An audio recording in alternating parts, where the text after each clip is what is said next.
అనుకునేటువంటి ఈ తాంత్రికమైనటువంటి జపాలతోటి కాకుండా అంటే ఇక్కడ మాకు ఆలోచనతోటి చేసేటువంటి ధారణా పద్ధతులు అనమాట. మొత్తం కూడా ధారణలు, ప్రక్రియలు అంతే తప్ప ఇక్కడ ఏదో కూర్చుని సాలిడ్గా చేసేటువంటి ఒక క్రియ కూడా కాదు.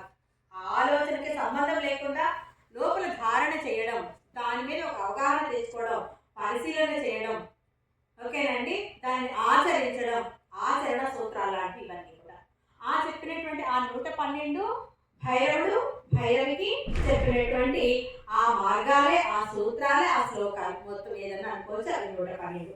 మరి భైరవుడు అంటే ఇంత అర్థం చెప్పుకున్నాం కదా, మరి వాటెవడ్డ భైరవి? భైరవి గురించి కూడా ఉండాలి కదండి, ఏదో ఉండాలిగా, అవునా? ఎక్కడో వెళ్ళేటువంటి అనామికకి ఏం చెప్పలేరు కదా ఎవరు, అవునా? ఒక వివాహం అవుతుంటే సమూజ్యులు ఉంటేనే కదా వివాహం జరిగేది.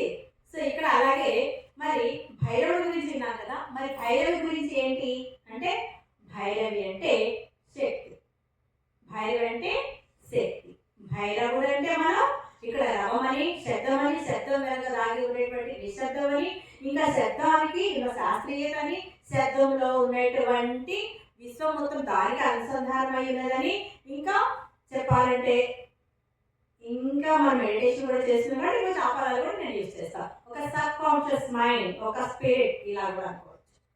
ఓకేనండి, conscious mind and sub conscious mind జరిగేటువంటి సంవాదం ఇది ఎప్పుడు మన లోపల జరుగుతూనే ఉంటుంది. అక్కడెక్కడ ఉన్న కైలాసంలో ఉన్నటువంటి వారు భైరవుడికి కాదు, ఈ సంవాదం మన లోపల జరుగుతూ ఉంటుంది. ఓకేనండి, ఆ శక్తి వెళ్ళి ఆ చైతన్యం వెళ్ళి చైతన్యంతో కలవడం అన్నమాట. ఓకేనండి, పార్వతి మాత భైరవి అంటే శక్తి, అక్కడ కాన్షియస్నెస్ లేదా సబ్ కాన్షియస్నెస్ ఏదైనా కానీ చైతన్యం అనేది మహాదేవుడు అనమాట. ఓకేనా, భైరవుడు ఈ శక్తి వెళ్ళి ఆ చైతన్యంతో కలవడం అని అర్థం. ఇదే లోపల మనం ఆ రెండు కలవడానికి ఏ విధానాలు పాటించాలి, ఏవి అవలంబించాలి, ఏవి మనకి సూట్ అవుతాయి, ఇవన్నీ కూడా మనం తెలుసుకుందాం. ఓకేనండి, ఇక మనం ఆ పార్వతి పరమేశ్వరులు అన్న మాటని జస్ట్ గుర్తుపెట్టుకుంటాం అంతే. నిజమైనటువంటి ఏదో ఒక ఆలంబన ఉండాలి కాబట్టి ఇక్కడ ప్రేమికులు కాదు, భార్యాభర్తలు కాదు, పార్వతి పరమేశ్వరు అమ్మో బాబాయ్ ఎంత గొప్పవారు, ఇవన్నీ పక్కన పెడతాం. అవన్నీ పక్కన పెట్టేసి మన తత్వం వైపుకి అంటే ఒక ఆలోచన వైపు నుంచి మనం ఒక ధారణ మార్గం ఎంచుకుంటున్నాం కాబట్టి ధారణ మార్గం ఎప్పుడు పనిచేస్తుందంటే రూపాలతోటి, గుణాలతోటి. ఓకేనండి, పని లేకుండా ఉంటే అంటే రూపం పనిచేయకూడదు, అక్కడ రూపం అనేది ఉండకూడదు. ఎందుకంటే రూపం ఏదో ఒక సమయంలో పడిపోతుంది, గుణంతో ఉండకూడదు. ఓకేనండి, సో ఇలాగా ఏమీ లేకుండా ఉన్నప్పుడే అంటే దానికి ఏది అతీతం అంటే రూపానికి సంబంధించి కాదు, ఒక గుణానికి సంబంధించింది కాదు, ఒక వస్తువుకు సంబంధించింది కాదు, అలా ఏది కాదు, ఒక ఏది లేనటువంటి స్థితి నుండి ఏదో ఒకటి ఉందని తెలుసుకోవడం, అవ్యక్తమైనటువంటి దాని నుండి వ్యక్తపరచుకోవడానికి వెళ్ళడం. కాబట్టి మనం ఇక్కడ అవన్నీ పక్కన పెడుతున్నాం. యాక్చువల్గా అయితే విజ్ఞాన భైరవ తంత్ర ఒక ఆచార్యుల వారు ఒక గురుదేవులు చెప్తున్నారనుకోండి, గొప్ప గొప్ప పండితులు సాంస్క్రిట్ చదువుకున్న వాళ్ళు వారు చెప్పేటువంటి విధానం మరోలా ఉంటుంది. మనం ఏంటంటే మనం ఆ వైపుకు వెళ్ళట్లేదు, మనం అక్కడ పార్వతి పరమేశ్వరుడు విగ్రహాలకు సంబంధించి దేవతామూర్తులకు సంబంధించినటువంటి ఆలోచన విధానం నుంచి కొంచెం వేరుగా వచ్చి ఆలోచిస్తాం. మనలోనే రెండు ఉన్నాయి, చైతన్యం, శక్తి ఉన్నది. ఓకేనండి, ఆ రెండింటికి మధ్య జరుగుతున్నటువంటి ఆ రెండింటిని ఎలా ఒక దారిలోకి తీసుకురావాలి, ఆ ద్వంద్వత్వం, చైతన్యం శక్తి ద్వంద్వత్వం అంటే ఆ ద్వంద్వత్వం నుండి ఏకత్వంలోకి వెళితేనే ఏదైనా జరిగేది, ఏదైనా సంభవించేది, ఏదైనా అనుసరించడానికి మార్గం ఏర్పరిచేది ఒకటి అవ్వడం. ఆ ఒక్కటి అవ్వడానికి చేసే ప్రయత్నాలు అనమాట. ఆ శక్తి చైతన్యం కలిసేటువంటి మార్గాలు ఏమున్నాయో వాటిని మనం విశ్లేషించుకుంటాం, చర్చించుకుంటాం. అది ఓకేనండి. సో ఇప్పుడు మనం నేను చాలా మంది మహర్షులు చెప్పింది విన్నాను. సార్ చెప్పిన తర్వాత ఈ 20 రోజుల్లో ఆ విజ్ఞాన భైరవ తంత్ర ఎవరెవరు ఏం చెప్పారా అనేటువంటిది నేను చూసాను. ఆ పేరు కూడా మర్చిపోయా, పండితులు ఆచార్యులు అవి చాలా గొప్ప గొప్ప మహర్షులే చెప్పారనమాట, చాలా మంది చెప్పారు. సో నేను విన్నాను, ఓకే అందులో చెప్తున్నదంతా ఎంతసేపు మళ్ళీ ఎక్కడికెక్కడ మళ్ళీ పార్వతి వైపు మాట్లాడి శివుడి వైపు, okay it is one of the state, those are not persons, అది గుర్తుపెట్టుకోండి. ఓకేనా, ఎందుకు మనం ఎక్కడంటే మన పిరమిడ్ ఇక్కడ ధ్యాన స్థితిలో ఉన్నవాళ్ళు, ధ్యానం గురించి తెలిసిన వాళ్ళే కాబట్టి మన వైపు ఆలోచన విధానం మనం అటువైపు ఉండాలి. అదే మనం ఏ గుడికి వెళ్ళినప్పుడు చెప్పినప్పుడు నేను మళ్ళీ పార్వతి పరమేశ్వరుడు గురించి చెప్పుకుంటూ వెళ్ళాల్సింది, భైరవుడిగా భైరవి, భైరవుడు పార్వతి, పరమేశ్వరుడు అని శివుడు శక్తి అని, సో ఇట్లాగా మహాదేవుడు అని చెప్పేసి అని, ఆదిదేవుడు ఆదిమాత అని చెప్పేసి అని నేను చెప్పాను. కానీ ఇక్కడ మనం అలా కాదు. ఎందుకని మనం అంతా నేర్చుకున్న తర్వాత మనం అన్ని మర్చించే వరకు మళ్ళీ మన ఓం నమః శివాయ జపం చేయడానికో లేకపోతే శివుని పట్టుకుని ఆరాధించడానికి వెళ్ళిపోతాం. మళ్ళీ వస్తువు వైపు వెళ్ళిపోతుంది, మూలాన్ని వదిలేస్తాం. మూలం తెలుసుకునే ప్రయత్నం కాబట్టి మనం ఇక్కడ వస్తువులతో కానీ మనుషులతో కానీ సంబంధం లేకుండా మనం వెళ్ళాలన్నమాట. అది మార్పు. ఓకేనండి. సో ఇక్కడ అంతా కూడా ఒక లాజిక్, ఇదంతా ఏది చెప్తున్నా. ఎందుకంటే ఎంతో కొంత శాస్త్రీయత లేకుండా ఏది నిలబడదు. మనం చేస్తున్నది గుడ్డిగా వెళ్ళట్లా, అవునా? సో ఏది సాధించాలని శక్తి ద్వారా మనం సాధించుకుంటున్నాం. ఆ శక్తి ఎట్లా వస్తుంది, ఎట్లా ఏ మార్గంలో తెచ్చుకోవాలి, ఎలా నిలబెట్టుకోవాలి, ఇవన్నీ విధానాలే మనకి విజ్ఞాన భైరవ తంత్రంలో చెప్పబడుతున్నాయి. ఓకేనండి. విశేషమైనటువంటి శాస్త్రీయమైనటువంటి జ్ఞానంతో కూడినటువంటి భైరవుడు అంటే శబ్దానికి వెనక ఉన్నటువంటి అసలైన స్థితి ఏముందో దాన్ని ఆలోచన విధానంతో ధారణ ద్వారా మనం తెచ్చుకోవడమే విజ్ఞాన భైరవ తంత్ర అన్నమాట. సో ఇందులో ఉన్నటువంటి 112 ధారణ పద్ధతుల్లో రకరకాలుగా ఉన్నాయి. కొన్నిటికి వర్తిస్తూ ఉంటాయి. వాటిని మనం విశ్లేషించుకుంటూ మధ్యాహ్నం వెళ్దాం. అయితే వాటిలో ఏవి ఏ మూలానికి కొన్ని అందులో ఉన్న శ్లోకాలు, కొన్ని శ్లోకాల సమూహం ఒక్కొక్క విధానానికి సంబంధించి ఉంటాయి. అవేంటి ఒక్కసారి జస్ట్ సమాచార సేకరణ కోసం చెప్పాలంటే అవన్నీ కూడా మనకు అవసరం లేదు, కాబట్టి తెలుసుకుందాం. ఓకేనండి. అవి కూడా అన్ని గుర్తుపెట్టి నాకు గుర్తుండదు కాబట్టి నేను కొన్ని బుక్లో రాసుకున్నాను, అవే చెప్తున్నాను. ఎందుకంటే 22, 12, 11 లెక్క ఉన్నది, ఒక కౌంటింగ్ ఉన్నది. 9, 11, 22, 3, 4 అలా 1, 12 అనేటువంటి కౌంట్ కంప్లీట్గా రావాలి కదా. ఆ 112 ఏ విధానాలకు సంబంధించి అనేటువంటిది చెప్పడం జరిగింది. అయితే మీరు కూడా ఎవరు నోట్ చేసుకోవద్దు, జస్ట్ వినండి అంతే. ఇప్పుడు ఎంత ఏం చేసినా సరే పెళ్లి జరుగుతున్నప్పుడు మాంగళ్యం తంతు నావేనా కానీ మనం ఎలక్ట్ అవుతాం. అప్పటి వరకు ఏం వినాం కదా. అంటే ఎందుకని ఆ మంత్రం ఒకటి మనకి గుర్తుంటుంది అన్నమాట. ఓకే, ఇప్పుడు మాంగళ్యం జరుగుతుంది, ఎక్కడున్నా గబగబా వచ్చేసి తలంబరాలు వేయడానికి వచ్చేస్తుంటాం కదా. అట్లా ఇక్కడ అన్నారు కదా, ఏంటి తెలియాలి కదా, అవేంటో ఒకసారి ఆ నెంబర్ కౌంటింగ్లో నేను చెప్తాను, ఒకసారి వినండి చాలు. ఇందులో ఉన్నటువంటి 112 మార్గాలలో ఆదిశక్తి అయినటువంటి పార్వతికి, ఆదిదేవుడికి అయినటువంటి శివునికి మధ్య జరిగినటువంటి సంవాదం. ఇక్కడ ఈ సంవాదం అనేటువంటిది శాస్త్రీయంగా ఉంటుంది. ఇక్కడ మనం అన్నీ కూడా తెలుసుకునేటువంటి మార్గాలు అనుకున్నాం కాబట్టి ఇందులో ఉన్నటువంటి ఈ 112 మార్గాలలో దాదాపుగా 9 మార్గాలు శ్వాసకు సంబంధించినటువంటి మార్గాలు అనమాట. ఇందులో ఉన్నటువంటి అన్ని ప్రక్రియలు శ్వాసకు సంబంధించే అని మనం అనుకుంటాం, కానీ అన్ని శ్వాసకు సంబంధించి కాదు. శ్వాసకు సంబంధించిన ప్రక్రియలే 112 అని కొంతమంది వివరణ ఇవ్వడం జరిగింది, కానీ శ్వాసకు సంబంధించి కాదు. అదే అసలు శ్వాస అనేటువంటిది ఎందుకు దీన్ని జోడించాలనేది కూడా నేను మళ్ళీ విశ్లేషించి చెప్తాను. అయితే శ్వాసకు సంబంధించిన ప్రక్రియలు మాత్రమే కాదు, ఈ 112 మార్గాలలో చివరికి మూలం ఏంటో తెలుసుకోవడానికి, ఆ మూలం తెలుసుకోవడానికి శ్వాసను ఆధారంగా చేసుకుంటాం. ఒక్కసారి పరిశీలించడం అనేటువంటి మన విచక్షణ జ్ఞానాన్ని ఉపయోగిస్తాం, ఒక్కసారి మన ఆలోచనను పెడతాం, ఒక్కసారి పరిశీలనతోటి తీక్షణ పరిశీలనతోటి చేసుకుంటాం వెళుతూ ఉంటాం, ఒకసారి ఏకాగ్రతను పెడతాం, ఒక్కసారి ఇలా రకరకాల దృష్టి కోణాల నుండి రకరకాల కోణాల నుండి మన ఈ 112 మార్గాలు ఇవ్వడం జరిగింది. అన్ని శ్వాస ప్రక్రియకి సంబంధించినవే కాదు, కానీ చాలా చోట్ల అలా ఇవ్వడం జరిగింది. బట్ నాకు వచ్చినటువంటి నా ఇన్నర్ నుండి నాకు వచ్చిన సమాధానం 112 శ్వాస మార్గాలు కాదు. కానీ మనకు ఏ గురువు దగ్గరికి వెళ్ళినా ఏది చెప్పినా ఇవన్నీ కూడా ధారణ పద్ధతులే తప్ప శ్వాస పద్ధతులు కాదు. ఓకేనండి. శ్వాస అనేటువంటి పద్ధతి ధారణలో భాగమే తప్ప ప్రతి ధారణలో శ్వాస ఉన్నది కాదు. చాలా జాగ్రత్తగా వినండి, సబ్జెక్ట్ కావాలనుకున్న వాళ్ళు జాగ్రత్తగా వినండి. 112 మార్గాల ధారణల పద్ధతుల్లో ప్రతి ధారణలో శ్వాస ఉన్నదని కాదు. 112 మార్గాలు ధారణ పద్ధతులు అనొచ్చు కరెక్ట్గా చెప్పాలంటే, తప్ప 112 శ్వాస పద్ధతులు మాత్రం కాదు. అంటే ప్రతి ధారణలో శ్వాస అనుసంధానించబడి ఉండదు. ఓకేనండి. సరే, అంటే నా లోపల నుండి నాకు వచ్చినటువంటిది అనమాట. అది ఎప్పుడు ఎలా ఎందుకు వచ్చిందని లాస్ట్లో చెప్తా, క్లాస్ వెళ్ళిపోయే ముందు. ఎందుకంటే ముందు అవి చెప్పకూడదు అనమాట. చెప్పకూడదని కాదు, ఆ ఇంట్రెస్ట్ ఉండదు, అందుకని అంతేం లేదు. సో 9 ఇందులో శ్వాసకు సంబంధించినటువంటి అంటే శ్వాస ప్రక్రియలను ఏ విధంగా నువ్వు పట్టుకుంటే, ఏ విధానాలను కనుక నువ్వు అవలంబిస్తే నువ్వు ఫలానా ఒక నిశ్చల స్థితికి వెళ్ళిపోతావు. ఆ శూన్యాన్ని పరమాత్మ, మన పరమాత్మను తెలుసుకోవడం మనం పెట్టుకున్నాం టార్గెట్ అనుకుందాం. లేదా మూలాన్ని తెలుసుకోవాలనుకుంటున్నాం, లేదా చైతన్యం శక్తి కలవడం వల్ల మనలో ఒక ఎరుక కలుగుతుంది, ఎరుకను తెలుసుకోవాలనుకుంటున్నాం, లేదా మోక్షాన్ని పొందాలనుకుంటున్నాం. ఇవన్నీ మన చివరి అల్టిమేట్ టార్గెట్ చివరికి ఏంటి? ఇవన్నమాట. ఏంటి? చైతన్యం శక్తి కలవడం ద్వారా ద్వంద్వత్వం నుండి ఏకత్వంలోకి వెళ్ళడం ద్వారా మనకు సృష్టి అంటే అర్థమవుతుంది, ఎరుక అనేటువంటిది ఏర్పడుతుంది, ఒక శూన్యాన్ని తెలుసుకోగలుగుతాం, ఒక మూలాన్ని, సృష్టికి మూలాన్ని తెలుసుకోగలుగుతాం. ఇవన్నీ తెలుసుకోవడం లేదా మోక్షాన్ని పొందగలుగుతాం. ఇవన్నీ కూడా మనకు కావాల్సినటువంటి రిజల్ట్. ఓకేనండి.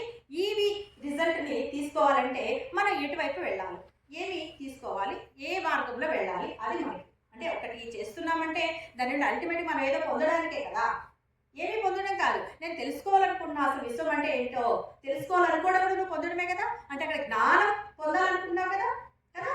కాబట్టి అది పొందాలంటే, ఆ జ్ఞానం తెలుసుకోవాలంటే, విశ్వం అంటే ఏంటో తెలుసుకోవాలన్నా, సృష్టి అంటే ఏంటో తెలుసుకోవాలన్నా, శూన్యం అంటే ఏంటో తెలుసుకోవాలన్నా, ఇవన్నీ తెలుసుకోవాలి. ఇవి పొందాలనుకుంటున్నాము ఏ మార్గాల ద్వారా? ఈ మార్గాలు. వాటిలో 9 శ్వాస మార్గాలు ఉన్నాయి. ఆ శ్వాసకు సంబంధించినటువంటి ప్రక్రియలు కనుక మనం తెలుసుకుని, నేర్చుకుని, ఆచరించినట్లయితే మనకు అర్థమైపోతుంది. ఏమర్థమైపోతుంది? విశ్వం గురించి, సృష్టి గురించి, శూన్యత గురించి అర్థమైపోతుంది. లేదా కంప్లీట్గా భగవంతుడి గురించి ఏదన్నా అనుకోండి, దాని గురించి మనకు తెలుస్తుంది. ఇంకా 11 రకాల చాంటింగ్ అంటే జప మార్గాలు ఉన్నాయి. ఆ జపం కూడా ఇందాక ఏమనుకున్నానో బయటికి కనిపించేటువంటి శ్లోకాలు కాదు, అది మళ్ళీ ఇంకా తంత్రంలో రెండో రకంలోకి. మనం మొదటి వైపు ఒకవైపు నుంచి వెళుతున్నాయి. ఇవన్నీ లోపల నీకు నువ్వు లోపల ఆ శ్లోకాన్ని, ఆ మంత్రాన్ని, ఆ శబ్దాలని ధారణ చేయడం. అంటే ఏ మాత్రం దాని మీద నువ్వు బయట కూడా జపించట్లా. నిజంగా చెప్పాలంటే జపం కొంతసేపు చేసిన తర్వాత ఓ 10 సార్లు అంటారు, 12 సార్లు అంటారు, 100 సార్లు అంటారు. ఆ తర్వాత నిజంగా మీరు జపిస్తారండి, లోపల కూడా ఉండదు.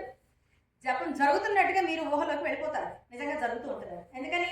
లోపల పెట్టేస్తావు కదా, ఇంకా అది చేసుకుంటూ వెళ్ళిపోతూ ఉంటుంది, అదే అనుకుంటూ వెళ్ళిపోతూ ఉంటుంది. అది అనుకుంటూ వెళ్ళిపోతుంది అనేటువంటిది మీరు తెలుసుకుంటారు, అదే ఏర్పాటు. ఓకేనండి. సో అదన్నమాట, అది తెలుసుకోవడమే ఇక్కడ అనుకోవడం. కాబట్టి ఇక్కడ మనకి జప మార్గాలు ఉన్నాయి కొన్ని. ఆ జప మార్గాలు కూడా 12 జప మార్గాలు ఇవ్వడం జరిగింది. మరి ఇక్కడ ఆ జప మార్గాల్లో ఉండేటువంటి ఇంకా ఏమేమి ఉంటాయి అనేటువంటిది నేను మళ్ళీ ఇస్తాను. తర్వాత మనసుతో చేసేటువంటి విధానాలు, ధారణ పద్ధతులు 22 ఉన్నాయన్నమాట. మనసుతో చేసేటువంటి ధారణ పద్ధతులు మొత్తం 22 ఉన్నవి. అవి ఎక్కడైతే మనసు ఉంటుంది, మనసు ఎక్కడ పనిచేస్తుంది, మనసు తృప్తి ఎక్కడ చెందుతోంది, మనసు ఎక్కడ ఆగిపోతుంది, మనసుకు ఏం కావాలని మనసుకు సంబంధించినటువంటి విధానాలు, పద్ధతులు మొత్తం ఒక 22 ఉన్నాయి. నెక్స్ట్ ఒక 12 ఫోకస్, ఒకే దాని మీద దృష్టి పెట్టడం, ఒకే దాని మీద దృష్టి పెట్టడం, ఒకే ఒక కేంద్ర బిందువు మీద మన దృష్టిని సారించడం. ఒక ఫోకస్ దాని మీద, మిగతా వాటి మీద ఏం లేదు, ఒకే ఒక దాని మీద, ఒకే విషయం మీద, ఒకే సూక్ష్మమైనటువంటి విధానం మీద ఆ ఫోకస్ వైపుకి వెళ్ళడం, ఒకే దాని మీద దృష్టి సారించడం అనేటువంటిది పెట్టడం ద్వారా ఎట్లా అంటే, ఏదో మన ఇంట్లో మా పిల్లవాడికి జాబ్ రావాలనుకున్నారు అంటే ఒకే ఒక విషయం మీద దృష్టి సారించాలి. అలా జాబ్ రావాలంటే ఏం చేయాలి? ఏదో ఒకటి ఉంటుంది, దాన్ని అనుసరిస్తారు. ఓకేనా? నాకు ఎప్పుడు నేను ఎందుకు మెడిటేషన్ చేస్తున్నాను, నేను చాలా ఆనందంగా ఉండాలి, చాలా హ్యాపీగా ఉండాలి, ఇంకా చాలా చాలా వచ్చేయాలి, నేను అంత జ్ఞానం వచ్చేయాలి, ఇవన్నిటి కోసం నేను మెడిటేషన్ చేస్తాను. అంటే ఇక్కడ ఒక్క విషయం మీద కేంద్రీకృతమే లేదు మన యొక్క ఆలోచన, అన్నిటిని పెట్టుకుంటున్నాం. వీటి కోసం నేను మెడిటేషన్ చేస్తాను అనుకుంటున్నాను. Okay, correct. కానీ ఒకనొక పని కోసం ఒక దృష్టి పెడతాం. అబ్బా ఇప్పుడు కాదు, నేను జస్ట్ ఇప్పుడు వెళ్ళాలనుకున్నప్పుడు నాకు కరెక్ట్గా నేను వెళ్ళేటప్పుడు బస్ కానీ కార్ కానీ రెడీగా ఉండాలి అని నేను జస్ట్ తలుచుకున్నాను. అంటే ఒకే విషయం మీద నా దృష్టిని సారించాలన్నమాట. అప్పుడు అక్కడ వచ్చేస్తుందా లేదా తర్వాత విషయం. అంటే అనేక విషయాలు కాకుండా ఒక్క విషయం మీద మన దృష్టిని పెట్టగలిగితే ఆ విధానాలు ఉన్నాయి. 12 మార్గాలు ఉన్నాయి. వాటికి సంబంధించి మన దృష్టిని సారించేటువంటి ఒకే ఒక కేంద్ర బిందువు మీద మన యొక్క దృష్టిని సారించడం, ఒక పని మీద ఒక్క టార్గెట్ పెట్టడం అనేటువంటిది, అవి 12 విధానాలు ఉన్నాయట. ఇంకా మనం దేనిని పట్టించుకోకుండా, అసలు పట్టించుకోదు, వద్దు, సర్వసంగ పరిత్యాగులాగా ఉండడం, అన్నీ వదిలేయడం, అన్నీ తేలిగ్గా, అసలు నాకు ఏది సంబంధం లేదనుకోవడం, దేనితో సంబంధం పెట్టుకోకపోవడం, ఏది సంబంధం లేదనుకోవడం, ఏమి పట్టించుకోకుండా ఉండగలగడం, అలాంటి వాటికి సంబంధించి అలా అన్నీ వదిలేసుకోవడం అనేటువంటి మార్గ విధానాలు అయితే 3 ఉన్నాయి. మిగతావి 4 పద్ధతులు దేనికి సంబంధించి అంటే సాక్షిగా గమనించడం, మనం సాక్షిగా గమనించడం. అక్కడ మనం ఇందాక అసలు మనకు సాక్షి కూడా లేదు, సాక్షిగా గమనించడం కూడా లేదు. ఇక్కడ 4 మన సాక్షిగా గమనిస్తున్నాం. సాక్షిగా మనం గమనిస్తున్నాము అంటే ఇక్కడ గమనించేవాడు ఉన్నాడు, గమనించబడేది ఉన్నది. అవునా, గమనించేవాడు ఉన్నారు, గమనించబడేది ఉన్నది. ఇంకా 3వది కూడా ఏమున్నది అక్కడ, గమనించేవారు ఉన్నారు, గమనించబడేది 2 ఉన్నాయి అక్కడ. ఓకేనండి, 2 అనుకుందాం ప్రస్తుతానికి. అలా సాక్షిగా మనం గమనిస్తూ ఉన్నాం, దేనిలో గమనిస్తూ ఉన్నాం, ఒకదాన్ని గమనిస్తూ మనం ఉన్నాం. ఓకేనండి, సో అది ఆ సాక్షిభూతంగా ఉండేటువంటి మార్గాలు కొన్ని 4 ఉన్నాయట. ఇవి ఈ సంఖ్య అనేటువంటిది ఇది కరెక్టా మేడం, ఇది కరెక్ట్ సమాచారం అంటే అసలు విజ్ఞాన భైరవ తంత్ర అనేటువంటి శాస్త్రమే అది ఎంతవరకు కరెక్ట్ అనేది మనం చెప్పలేం. చెప్పారనేటువంటిది ఉన్నది, వాళ్ళకి వెళ్తుంటే శాస్త్రీయత అదేంటనేది మళ్ళీ వెళితే తవ్వుకుంటూ వెళితే దానికి ఆధారాలు ఉండొచ్చు. కానీ ఆ విధానానికి ఆ పుస్తకానికి సంబంధించి రాసినదంతా కూడా వ్యాఖ్యానాలు వచ్చాయి తప్ప శివుడు పార్వతికి మధ్య జరిగినటువంటి సంవాదం పుస్తకం ఎవరు రాయబడలేదు అక్కడ. ఎవరికి వారు వాళ్ళని ఈ జనమార్గంలో ఉన్నప్పుడే వాటి గురించి తెలుసుకుని వాళ్ళిద్దరి మధ్య జరిగింది అనేటువంటి సంవాదాన్ని చెప్పారు తప్ప అది ఎంతవరకు అవునా కాదనేటువంటిది నాకు కూడా పెద్దగా తెలియదు. కాబట్టి ఈ సంఖ్య అనేటువంటిది ఇంత కరెక్ట్ అయినా ఇంత బలగుది చెప్తున్నారు ఇలా అంటే నేనేం చెప్పలేను. అట్లా ఒక నెంబర్ అటు ఇటుగా ఉండొచ్చు. సో బట్ నేను సేకరించుకున్న సమాచారం నా మనసు నుండి కూడా ఇది కరెక్టే అనేటువంటిది తెలిసిందని చెప్తున్నాను తప్ప దీనికి 1-2 మార్గాలు, ఇంకో దాంట్లోకి వెళ్ళొచ్చు, ఇంకొకటి ఇందులోకి వచ్చి కూడా చేయవచ్చు. సో ఇంకొకటి 10 అనేటువంటి మార్గాలు ధారణ పద్ధతులు దేనికి సంబంధించినాయంటే కాంతికి సంబంధించి లేదా విజువలైజేషన్. దాన్ని నువ్వు ఊహించుకోవడం అని కాదు, ఇక్కడ ఆ కాంతి అనేటువంటి దానికి చేరడం వల్ల అంటే కాంతి వైపు ప్రయాణం చేయడం అనుకున్నాను, నేనైతే అదే అనుకున్నాను. సో అటువైపుగా వెళ్ళడం, కాంతిని ఊహించుకోవడం లేదా కాంతి మార్గాలు. లేదా ఇంకొంతమంది చూడండి కాంతిని అనుసంధానం చేసుకుంటూ అంటే ఒక దీపాన్ని వెలిగించుకునో ఒక క్యాండిల్ వెలిగించుకునో దాని ద్వారా ఫోకస్ దాని మీద పెట్టుకుంటూ మళ్ళీ అక్కడ దృష్టికోణం కూడా వస్తుంది కదా. ఓకే, ఇక్కడ అన్ని మార్గాలు ఇంకో దానికి మళ్ళీ అనుసంధానం అయి ఉంటాయి, దేనిని కట్ చేసే ఉండదు ఇక్కడ. ఓకేనండి, మన ఇంట్లో కనుక ఒక వస్తువు ఉన్నది, పలానా కుక్కర్ ఉన్నది, ఎక్కడుంది చెప్పమ్మా అంటే ఏం చెప్తాను, ఇంట్లో ఉంది అంటారు. ఇంకా ఇంట్లో కూడా ఎక్కడుంది చెప్పంటే పలానా వంటగదిలో ఉందండి, వంటగది కూడా ఎక్కడ ఉందంటే అలమారాలో ఉందని చెప్తారు. అలమార కూడా ఏ అరలో ఉంది చెప్పండి అంటే ఇక్కడ కుక్కర్ ఎక్కడ ఉన్నది అన్నింటిలో, ఇక్కడ అన్నింటిలో అన్ని కరెక్టే. ఇంట్లో ఉన్నది, పలానా రూమ్లో ఉంది, పలానా అలమారలో ఉంది, పలానా అరలో ఉన్నది, ఇట్లా ఏది తప్పు కాదు, అన్ని కరెక్టే. అంటే ఇక్కడ ఆ వస్తువు వీటన్నిటితో కూడా ఈ యొక్క అడ్రస్లన్నిటికీ కూడా ఆ వస్తువుకి సంబంధం ఉన్నది. అట్లాగే ఇక్కడ అన్ని పద్ధతులు కూడా మళ్ళీ అన్ని పద్ధతులు కొన్ని లింక్ అయ్యే ఉంటాయి. ఓకేనండి, సో అట్లాగే ఈ కాంతిని ధారణ చేస్తూ మనకి చాలా రామకృష్ణ మిషన్స్ అలాంటి వాటిల్లో మనకు తెలుసుకొని అన్ని నాకు కూడా తెలియదు. ఆ కాంతిని క్యాండిల్ వెలిగించి ఆ యొక్క దీపకాంతిని చూసుకుంటూ వాళ్ళు మెడిటేషన్లోకి వెళ్ళిపోతూ ఉంటారు. ఆ విధంగా కాంతితోటి సంబంధం ఉండేటువంటి 4 పద్ధతులు ఉన్నాయి. ఇంకా 5 నిశ్చలతకు సంబంధించినటువంటివి. నిశ్చలత అంటే ఏమీ కాదు, నిశ్చలంగా స్థితంగా కదలిక లేకుండా ఉండేటువంటి దానికి సంబంధించినటువంటి కొన్ని శ్లోకాలు కొన్ని సూత్రాలు ఇవ్వడం జరిగింది. నిశ్చలత అంటే ఇక్కడ మనకి తెలిసినటువంటి విధానం, మనకు తెలిసిన నిశ్చలంగా కదలకుండా ఉండేది ఏంటి అంటే సృష్టిలో చాలా కదలకుండా ఉండేవి కూడా నిశ్చలంగా అలాగే ఉండేవి కూడా ఉన్నాయి. ఉదాహరణ ఆకాశం ఏముంటుంది, దానికి కదలిక ఉండదు, ఏది కదులుతుంది, పైన ఉన్న మేఘాలు కదులుతుంటాయి. మళ్ళీ ఆకాశం అంటే కూడా అక్కడ ఏముంది, మళ్ళీ శూన్యమే వాళ్ళు. ఓకేనా, మళ్ళీ సూర్యానికి సంబంధించి మళ్ళీ వేరే ధారణ పద్ధతులు ఉంటాయి. ఇక్కడ చెప్పాను కదా ఒకదానికొకటి మళ్ళీ ఇంటర్లింక్స్ కూడా ఉంటాయి అన్నమాట. సో ఇక్కడ నిశ్చలతకు సంబంధించి అంటే ఏ కదలిక లేకుండా నిశ్చలంగా చలనం లేకుండా ఉండేటువంటి దానిని పట్టుకుని చేసేటువంటి మార్గాలు కొన్ని ఉన్నాయి, 5 మార్గాలు ఉన్నాయట. అది ఇంకొకటి సర్వవ్యాపకత్వం అంటే మొత్తం కూడా సర్వము వ్యాపించి ఉంది, ఇక్కడ ఉంది అక్కడ లేదు ఇక్కడ కాదు, మొత్తం వ్యాపించే ఉన్నది, అంతా ఉన్నది అనేటువంటి సూత్రాన్ని ఆధారంగా చేసుకుని కొన్ని 12 మార్గాలు ఇవ్వడం జరిగినది. ఇంకా నెక్స్ట్ 11 అనేటువంటిది అంటే ఇక్కడ 8 + 3 అనమాట, 2 కొంచెం వేరువేరుగా అనిపిస్తాయి. మనస్సు ఎక్కడికి వెళుతుందో గమనించడం, మన మనస్సు ఎక్కడికి వెళుతుందో దానిని గమనిస్తూ ఉండడం అనేటువంటి ప్రక్రియల్లో విధానాలు కలిపి 11 ఉన్నాయి. అంటే మన మనస్సే మన దగ్గర, మన మనసు నా మనసు అక్కడ లేదు, నా మనసు నా దగ్గరే ఉంది. ఒకవేళ అక్కడనే వాళ్ళ గురించి ఆలోచించేది నా మనస్సే. నా మనస్సు మీద, నా స్వీయం మీద నేను దృష్టిని కేంద్రీకరించుకోవడం ద్వారా, అందరూ వినండి, ఎవరు మెడిటేషన్లో వెళ్ళకండి, సో కాబట్టి ఎందుకనంటే ఇక్కడ మెమరీ అనేటువంటిది కూడా చాలా అవసరం అండి. అంటే గుర్తుపెట్టుకోమని కాదు, జనరల్గా అది తెలుసుకోవడం. ఎస్ ఓకే నేను అంటే ఇన్ని పద్ధతుల్లో పలానా నెంబర్ పలానా వాటికి అయిపోయింది, మిమ్మల్ని డిస్కషన్ వేయను, బట్ వినండి అంతే. కాబట్టి ఇక్కడ మన మనస్సుని, మన స్వీయాన్ని, మన మనసు స్వీయాన్ని గమనించుకోవడం అనమాట. వాటికి సంబంధించి 11 మార్గాలు ఉన్నాయి. ఓకే, ఇంకా 7 మార్గాలు ఉన్నాయి, 7 విధానాలు ఉన్నాయి, 7 ధారణ పద్ధతులు ఉన్నాయి. ఆ 7 ధారణ పద్ధతులు దేనికి సంబంధించి అంటే శరీర సాధనలు, శరీరం యొక్క సాధనలు, శరీరంతో చేసేటువంటి సాధనలు. అంటే ఇక్కడ శరీర సాధనలు అంటే ఇంద్రియాతీతంగా చేయడం. అంటే ఇంద్రియాలకు సంబంధించిన వాంఛలు కానివ్వండి, ఏమైనా కానీ వాటిని మన కంట్రోల్. దాదాపు ఇంద్రియాలకు సంబంధించి అనుకుంటున్నాను నేను, అంటే మన శరీర భాగాలని లేదా మన శరీరాన్ని కంట్రోల్ చేసే ఆలోచన విధానాలని మన చేతిలో పెట్టుకుని వెళ్ళేటువంటి, అంటే ఇంద్రియ నిగ్రహం అంటారు చూసారా, ఆ నిగ్రహంతో చేసేటువంటి మార్గాలు 7 మార్గాలు ఉన్నాయట. ఎట్లా అంటే ఒక ఏనుగు చూడండి, అది ఏదన్నా చేసేస్తుంది, ఎంత పనైనా చేస్తుంది, కానీ దానికి శరీరం మీద తన యొక్క ఎరుకను కోల్పోతుంది. ఎట్లా అంటే దానికి ఎక్కడైనా సరే తన శరీరం ఎరుకను ఎలా కోల్పోతుందంటే దానికి అలా వెళ్తున్నప్పుడు ఏ నీరున్నా సరే వెళ్ళి స్నానం చేయడానికి సిద్ధమైపోతుంది. అది గమనించారా? అది బురద నీళ్ళైనా వెళ్ళిపోతుంది, మంచినీళ్ళైనా వెళ్ళిపోతుంది. మంచినీళ్ళు అలాగే చేసేస్తుంది, బురద నీళ్ళు కూడా తన మీద పోసేసుకుంటుంది. ఎందుకనంటే దానికి ఆ శరీరాన్ని ఎంతో కొంత తృప్తి పరచాలన్నమాట. అప్పుడే మళ్ళీ తను సాగించగలదు తన జీవితాన్ని, తన యొక్క ఆ రోజు మార్గాన్ని వెళ్ళగలదు. కాబట్టి ఇక్కడ ఆ యొక్క శరీరం మీద పట్టు అనేటువంటి దానికి తొందరగా రాదు. ఓకేనా?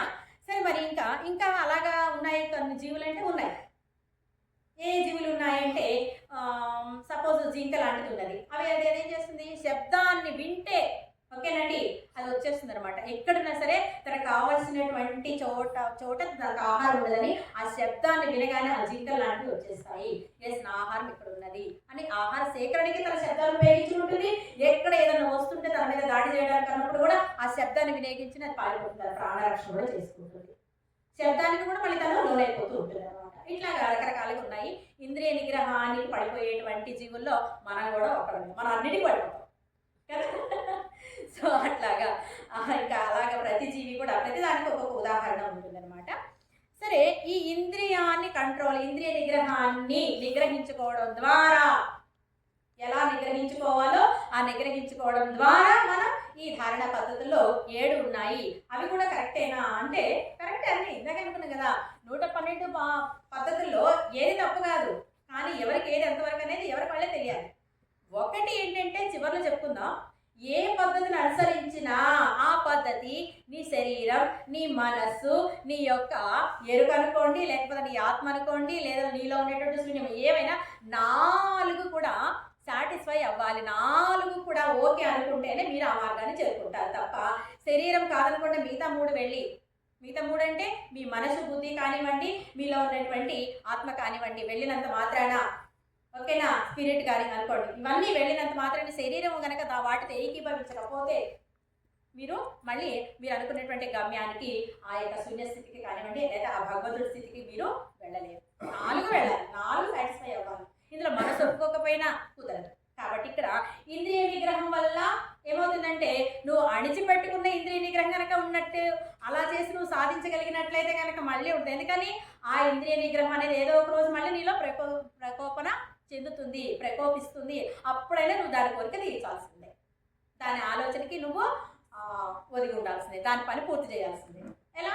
ఇంట్లో ఉన్నారు, ఇంట్లో మీరు బయటకు వెళ్తున్నారు పని చేయడానికి, ఇంట్లో పనులన్నీ ముగించుకునే వెళ్ళాలి. ఆఫీస్కి వెళ్తున్నప్పుడు సగం చేసేసి వెళితే ఎలా అవుతుంది? అవ్వదు కదా. పోనీ ఆ సగం సాయంత్రం వచ్చి చేస్తారు, కానీ చేయాలి కదా, ఆ పని అయితే చేయాలి. సపోజ్ ఇల్లు దులిపే పని ఉండదు అనుకున్నాం, దాన్ని దులుపుతున్నప్పుడు ఏం చేస్తారు? ఏదో కొంత మొదలు పెట్టారు, తర్వాత సాయంత్రం అయినా వచ్చి రేపైనా వచ్చి చేస్తారా లేదా? ఒక 2 రోజుల ప్రక్రియ అనుకున్నాం, 2-3 రోజుల ప్రక్రియ అనుకున్నారు. అది 2 రోజులకి 3 రోజులకి కాదు 4 రోజులకైనా పని పూర్తి చేయలేక పక్క వాళ్ళు ఎవరో చేయవచ్చు. దాన్ని దాచేయాలి, చెత్తను ఎంతసేపు దాస్తారు, ఆ కంపెనీ ఎంతసేపు దాస్తారు. కాబట్టి ఆ తర్వాత నా చెత్తను తీయాల్సిందే కదా. సో అట్లాగే మన ఆ నిగ్రహాన్ని కూడా, ఆ నిగ్రహాన్ని నువ్వు జ్ఞానంతో నువ్వు సంతృప్తి చెంది ఆనందపడి అది నీకు కావాల్సిందే, నువ్వు పొందాల్సిందే, నువ్వు దాన్ని తెలుసుకోవాల్సిందే, దాన్ని టేస్ట్ చూడాల్సిందే అనుకున్నప్పుడు తర్వాతనే ముందుకు వెళ్తా తప్ప లేకపోతే నువ్వు మన వల్ల కాదనమాట. అది దేనికి సంబంధించి అయినా సరే. సో నేను దేనికి సంబంధించలేదు, విశ్లేషించలేదు. సపోజ్ ఎంత గొప్ప వాళ్ళకైనా ఒక్కొక్కసారి ఆహారం దగ్గర పడిపోతుంటారు, అవునా? ఎట్లా అంటే చూడండి, నేను చాలాసార్లు అనుకుంటా ఈ రోజంతా ఫ్రూట్స్ తినాలి, లేదా ఈ 1 వీక్ అంతా ఫ్రూట్స్ తినాలి, ఆ తర్వాత అప్పుడు అలా చాలా చాలా ఇరుకు వస్తుంది, చాలా సంపాదించుకునే ఎనర్జీ, చాలా ఏకాగ్రత నిగ్రత చాలా వస్తాయి నేను అనుకుంటాను. కానీ ఏం చేస్తాను, ఇంట్లో వంట చేసి ఆఫీస్కి వెళ్ళిపోతాను, వాళ్ళకి చేసేసి పొద్దున్న ఫ్రూట్స్ తినేస్తాను, మధ్యాహ్నం ఫ్రూట్స్ తింటా, సాయంత్రం రాగానే ఏమవుతుంది, పిల్లలకి భోజనం పెట్టాలి. వాళ్ళు పెట్టిన తర్వాత మిగులుతుందా లేదా, మిగిలినప్పుడు ఏం చేస్తాం, అయ్యో దాన్ని ఎక్కడ పాడేయాలని తినేస్తాను, అవునా? సో ఏమవుతుంది, ఇక్కడ నా నిగ్రహ శక్తిని నేను కోల్పోయాను, అవునా? అంటే ఇక్కడ బలవంతంగా కానీ లేకపోతే నీ ఆలోచన విధానం సరిగ్గా లేకుండా ఏదో ఒకటి చేస్తే అయిపోతుందిలే అనుకుంటే అక్కడ కాదు. నీ ఇంద్రియాన్ని కూడా నువ్వు నీ నిగ్రహంలోకి తెచ్చుకోవాలి అంటే అక్కడ చిన్న జ్ఞానం నాకు పనిచేయాలి. జ్ఞానంతో మాత్రమే ఇంద్రియ నిగ్రహణ జరుగుతుంది. లేదా ఇంద్రియాల్ని నువ్వు నిగ్రహించడం నిజంగా ఒక సబ్జెక్ట్ అనుకోండి, నేను దాని గురించి పెద్దగా ఇంకా ఫోకస్ చేయదలుచుకోలేదు. సో ఇక్కడ జ్ఞానం అయినటువంటి నాకు ఏం రావాలా, సాయంత్రం అరే మిగిలితే ఏమైంది, ఇంకో జీవికి పెట్టచ్చు కదా, లేదా ఎవరికైనా ఇవ్వచ్చు కదా, అప్పుడు పోతే మళ్ళీ ఎక్కడ పోయింది, ఇంకా కొంచెం ఆలోచిస్తే అప్ప పాడేస్తే అది కూడా మళ్ళీ మట్టిలోకి వెళ్తుంది, ఆ మట్టి నుండే కదా మళ్ళీ నాకు వచ్చేది ఆహారం కూడా, ఏమైంది అని వదిలేయాలి. అంతే తప్ప అక్కడ నేను మళ్ళీ లోపితనంలోకి వెళ్ళాలనుకోండి, మళ్ళీ నా యొక్క ఆలోచన విధానం మారిపోయినట్టు. ఎంత చేశాను ఉపయోగం ఏముంది, నన్ను నేను గ్రహించుకోలేకపోయాను కదా. సో అట్లాగనమాట. అంటే అది సందర్భాన్ని బట్టి, మన యొక్క చేసేటువంటి పరిస్థితిని బట్టి, మన యొక్క ఆలోచన విధానం, మన యొక్క అక్కడ అది ఎంతవరకు కరెక్ట్ ఏంటి అనేటువంటిది ఆ జ్ఞానాన్ని తెచ్చుకుని చేయాలి. ఏ ఇంద్రియ నిగ్రహం అయినా సరే కోపం వస్తుంది పిల్లల మీద, లేకపోతే స్టాఫ్ నా స్టాఫ్ నేను సెలెక్ట్ చేసుకునేటప్పుడు వాళ్ళు చాలా బాగా మేడం అది చేస్తాం ఇది చేస్తాం ఇలా ఉంటారు పిల్లలకి, ఇలా ఏమన్నా వాళ్ళతో ఏమి వాళ్ళని కొట్టడం హాస్టల్ మాట్లాడమని చెప్పేసి అంటారు. ఓకే అనుకుంటాం. ఆ తర్వాత నాకు ఒక నెల తర్వాత ఎప్పుడో కాల్ వస్తుంది, మీరు అపాయింట్ చేసిన టీచర్ ఇలా ఉన్నారు, ఆమె పిల్లలకి కొంచెం హాస్టల్ మాట్లాడుతుంది, పిల్లలకి ఎలా ఉండాలో అర్థం కాలేదు, సో మీరు హెచ్ఓడిగా వాళ్ళకి మీరు ఆమె కౌన్సిల్ చేస్తారా, లేకపోతే వేరే వాళ్ళు ఆమె జీసెస్ ఒకరు పెడతారా, హెచ్ఆర్తో మాట్లాడతారా, ఇలాంటివి వచ్చేస్తాయి. అప్పుడు ఏం చేస్తాం వెంటనే అనుకుని, అంటే ఒక క్షణంలో అన్నీ మాకు అర్థమవు కదా, ఏమో తీసుకున్నప్పుడు లేకపోతే వెంటనే మాకు అర్థం కాదు, వెంటనే ఏం చేస్తాం ఆమెను కౌన్సిల్ చేయడానికి మేము అక్కడికి వెళ్ళి వాళ్ళతో మాట్లాడడం, లేదా ఆమె ఇక్కడ పిలిపించుకుని ఇలా కాదమ్మా ఇలా ఉండాలి ఇలా ఉండాలి, ఎందుకు పట్టడం ఏదో చెప్తాం. మేడం అనుకున్నాను కానీ నేను అప్పుడు నా ఎమోషన్స్ని కంట్రోల్ చేసుకోలేకపోయాను మేడం అంటారు, అవునా? సో అప్పుడు కంట్రోల్ చేసుకోలేకపోయే మార్గాలు ఏంటో వెతికి చెప్పాలి, లేకపోతే ఇది కాదని చెప్పాలి. ఓకే, అంటే జ్ఞానంతో మాత్రమే మనం అక్కడ చేయగలుగుతున్నాం. ఈ ఇంద్రియ నిగ్రహణ అనేటువంటిది కూడా జ్ఞానానికి సంబంధించి తప్ప నువ్వేదో అడుచుకోవడం వలన ఇంకేదో చేయడం వలన దానివల్ల మళ్ళీ మనం అనుకున్న గమ్యానికి చేరలేము. అది ఇంద్రియ నిగ్రహణ గురించి చెప్పడం, ఇంద్రియాలకు అతీతంగా బతకడం, అవన్నీ కూడా జస్ట్ ఎరుకతో బతుకున్నప్పుడు దాన్ని పక్కన పెట్టచ్చు, కావాలన్నప్పుడు తెచ్చుకోండి, అది కావాలి. ఇక్కడ ఎరుక బాగా పనిచేస్తుంది ఇంద్రియ నిగ్రహ శక్తిలో. ఓకేనండి. నెక్స్ట్ ఇక 3 అనేటువంటివి ఇంకొక 3 మార్గాలు ఉన్నాయి. అవి మన సహస్రానికి, అంటే సహస్రాలు ఉంది కదా, దాన్ని దాటి మన యొక్క దృష్టిని కేంద్రీకరించడం లేదా మన ఫోకస్ పెట్టడం ద్వారా మనం చేసేటువంటి విధానాలు. మనకి ఎంతవరకు తెలుసు, మన 7 చక్రాలు యాక్టివేట్ చేసుకోవడం జస్ట్ సహస్రాల వరకు ఆజ్ఞ చక్రం, అవునా, లేదా సహస్రాల వరకు వెళ్ళి మాత్రమే మనం ఆలోచన చేస్తూ ఉంటాం మెడిటేషన్ మార్గంలో. దాన్ని దాటి ఇంకా 12 చక్రాలు ఉంటాయట. ఆ 12 అంటే మిగతా 5 చక్రాలను కూడా నువ్వు వాటిని కూడా నీ ఎరుకలోకి, అంటే నువ్వు నీ దృష్టిలోకి పెట్టుకుని పరిశీలనతోటి వాటిని కూడా నువ్వు వాటితో అనుసంధానం అవుతున్నట్టు ఊహించుకుంటూ చేసేటువంటి మెడిటేషన్. అవి 3 విధానాలు ఉన్నాయట. దాదాపు అవి నాకు తెలుసు వాయిడ్కి సంబంధించని నేను అనుకుంటున్నాను. ఆ తర్వాత మళ్ళీ వీటన్నిటి క్లారిఫికేషన్ ఇస్తారు, నేను ఏమైనా తప్పు చేసినప్పుడు సార్ చేస్తారు. సో నాకు తెలిసిన వాడిన అవి వాయిడ్కి సంబంధించినటువంటి సహస్రాలు దాటాకు ఉండేటువంటి ఆ చక్రాలతో అనుసంధానమై మిగతా చక్రాలతో అనుసంధానమై చేసేటువంటి మార్గాలు ఆ వాయిడ్కి సంబంధించిన 3 మార్గాలు ఉన్నాయి అవి. ఇక ఒకటి కృష్ణపక్షం, శుక్లపక్షం మరి ఉన్నటువంటి తిథులు. మనం కొంచెం ప్రకృతి బయటకు వచ్చాము. ఇక్కడ కృష్ణపక్షం, శుక్లపక్షం మనకి 2 పక్షాలు ఉన్నాయి కదండి. మనకి నెలలో 2 పక్షాలు వస్తూ ఉంటాయి. కృష్ణపక్షం అనేటువంటిది డార్క్నెస్ నుండి మళ్ళీ మనం పౌర్ణమికి వెళ్ళిపోతాం, తర్వాత అమావాస్య వస్తుంది, ఆ తర్వాత శుక్లపక్షం స్టార్ట్ అవుతుంది, వెలుతురంతా ఎక్కువై పెరుగుతూ పౌర్ణమి దగ్గరికి వెళ్ళిపోతుంటాం. అంటే ఇక్కడ నేచర్లో జరిగేటువంటి విధానం, నేచర్లో జరిగేటువంటి మార్పు కదా, అదే మార్పు మనలో కూడా సంభవిస్తూ ఉంటుంది. ఓకేనా? అది ఇక్కడ మనలో మార్పు తెలుసుకోవాలంటే నేచర్లో ఉన్నటువంటి ఆ మార్పుని గమనించాలి. మనం గమనింపుకు సంబంధించి కృష్ణపక్షం వచ్చినప్పుడు అంటే మనకి అమావాస్య అయిపోయింది, అమావాస్య అయిపోయిన తర్వాత ఏమవుతుంది, మనకి నెల కూడా వస్తుంది. మొదటి రోజు 40, తర్వాత వచ్చేది పౌర్ణమి వెళ్ళండి 15 రోజులకి. అంటే అప్పుడు ఏమవుతుంది, అమావాస్య అయిన తర్వాత చంద్రుడు తను పూర్తిగా డార్క్నెస్ నుండి, చీకటి నుండి వెలుగుని కొంచెం కొంచెం సంతరించుకుంటూ పూర్తిగా 14 రోజులు కొంచెం కొంచెం తన యొక్క వెలుగుని పెంచుకుంటూ 15 రోజులు పూర్తిగా ఎక్కడికి వస్తాడు, పూర్ణ చంద్రుడుగా, పరిపూర్ణమైనటువంటి చంద్రుడుగా మారుతాడు అనమాట. ఓకేనా? అందుకని మనం ఆ రోజు ఆ నేచర్లో ఉన్నటువంటి ఆ పార్టీ రోజున ఆ నెలవంకని కనుక మనం గమనించినట్లయితే, గమనిస్తూ ఆ విధానంలో ఉంటే, దాన్ని పరిశీలిస్తూ ఉన్నా సరే మనం తెలుసుకోవచ్చు, మనం అనుకునేటువంటి ఆ గమ్యాన్ని చేరుకోవచ్చు. ఓకేనండి? కృష్ణపక్షంలో ఉన్నటువంటి ఆ అమావాస్య. మరి అదేవిధంగా అందులో ఇంకా ఒక 2 టాపిక్స్ ఏంటంటే, పౌర్ణమి రోజు గమనించవచ్చు, మళ్ళీ అమావాస్య రోజు కూడా గమనించవచ్చు ప్రకృతిలో ఉన్నటువంటి చంద్రుడిని. ఎందుకని? ఆ చంద్రుడు మన మనసు మీద పనిచేసేటువంటి గొప్ప శక్తి అన్నమాట. మన మనసుకి చంద్రుడికి అవినాభావ సంబంధం ఉంటుంది, అందులో ఆడవాళ్ళకి మరి. ఓకేనండి? సో ఇక్కడ చీకటిని, సో మళ్ళీ కొంచెం మనం వెనక్కి వెళ్దాం. అమావాస్య, పౌర్ణమి. అమావాస్య అంటే కంప్లీట్గా చీకటికి సంబంధించినటువంటిది, మరి పౌర్ణమి వెలుగుకి సంబంధించినటువంటిది. మరి మనం ఇప్పటి వరకు మెడిటేషన్ చేసిన కొత్తలో, నేను చేస్తున్న కొత్తలో ఒక 18 years బ్యాక్ ఎప్పుడు పౌర్ణమి ధ్యానం జరుగుతూ ఉండేది. పౌర్ణమి ధ్యానం జరుగుతున్నప్పుడు నిజంగానే మనకు కూడా ఎంత ఆహ్లాదంగా ఉంటుంది ప్రకృతి. అవునా? పౌర్ణమిని ఆస్వాదించిన వాళ్ళు ఎవరైనా ఉన్నారా? ఎవరు? ఎందుకని? ఆ చంద్రుడు చూస్తుంటే భలే ఉంటుంది, మనసు కూడా. మనసు ఎంతో ఉల్లాసంగా ఉంటుందంటే అసలు అన్ని మర్చిపోతాం, అసలు ధ్యానం కూడా చేయాలనిపించింది నిజంగా చెప్పాలంటే. అవునా? ఎందుకని అంత ఆహ్లాదంగా, అంత ప్రకాశవంతంగా, అంత తన్మయత్వంతో చెప్పలేము ఆ చల్లదనం అదంతా కూడా కదా. సో ఆ చంద్రుడిని మనం చూస్తూ ఉన్నప్పుడు, ఆ పౌర్ణమి రోజు చంద్రుడిని చూస్తున్నప్పుడు మనసు ఎంతో ఆనందపడిపోయి, లోపల ఎంతో ఉత్తేజాన్ని, మనలో ఉన్న చైతన్యం శక్తి కూడా ఏకమైపోయి ఏకత్వంలోకి వెళ్ళిపోతాం, ఆ ఆహ్లాదంలోకి వెళ్ళిపోతాం అన్నమాట. అప్పుడు పౌర్ణమిని గమనిస్తూ ఉంటాయి. ఓకేనండి? మరి అదేవిధంగా ఆ రోజుల్లో పౌర్ణమి మెడిటేషన్ ఉండేది. ఆ తర్వాత కొన్ని సంవత్సరాల తర్వాత అమావాస్య మెడిటేషన్ కూడా యాడ్ చేసుకుంటూ వచ్చారు. అప్పుడు నేను అనుకున్నాను ఒకసారి, ఎప్పుడు చూసినా పౌర్ణమి మెడిటేషన్ అంటారు, అమావాస్యకి ఎందుకు ఇంపార్టెన్స్ ఇవ్వరు? అక్కడ కూడా చంద్రుడే కదా. అవునా? దెబ్బ తగిలినప్పుడు మన పిల్లవాడే, దెబ్బ తగిలినప్పుడు బాగా అందంగా మేకప్ వేసుకున్నప్పుడు మన పిల్లవాడే, రెండు మనవాడే కదా. అప్పుడైతే మనచి నువ్వు బాగాలేదు, అంత దెబ్బ తగిలి అదంతా నల్లగైపోయి ఇలా ఉన్నామని అనం కదా, రెండు మనవాడే కదా. ఇక్కడ చంద్రుడు మనవాడే అయినప్పుడు, మనమే అయినప్పుడు, మన శక్తే మనకి తెలిసిందే, మనకి వెలుగునిచ్చేటువంటి ఒక శక్తి మాత్రమైనప్పుడు, మరి అమావాస్య రోజు కొన్ని కారణాల వల్ల తను అక్కడ డార్క్లో ఉన్నాడు అన్నంత మాత్రమే ఎందుకు ఆ రోజు అవాయిడ్ చేస్తున్నారు అనే లాజిక్ క్వశ్చన్ నాకు వచ్చింది. కానీ నేను ఎవరిని అడగలేదు సమాధానం. ఎందుకంటే ఎవరు ఏ చెప్పినా సమాధానం ఏడు చెప్తారో ఏమో ముందే నేను అనుకుని కొన్ని అడగడానికి ఇష్టపడను, నాకే తెలుస్తుంది ఏదో ఒక రోజులు అనుకుంటా. ఓకేనండి? సో దాంతో కాబట్టి ఇక్కడ అమావాస్య రోజు ఉన్నటువంటి చంద్రుని కూడా గమనించుకుంటూ వెళ్ళాడు.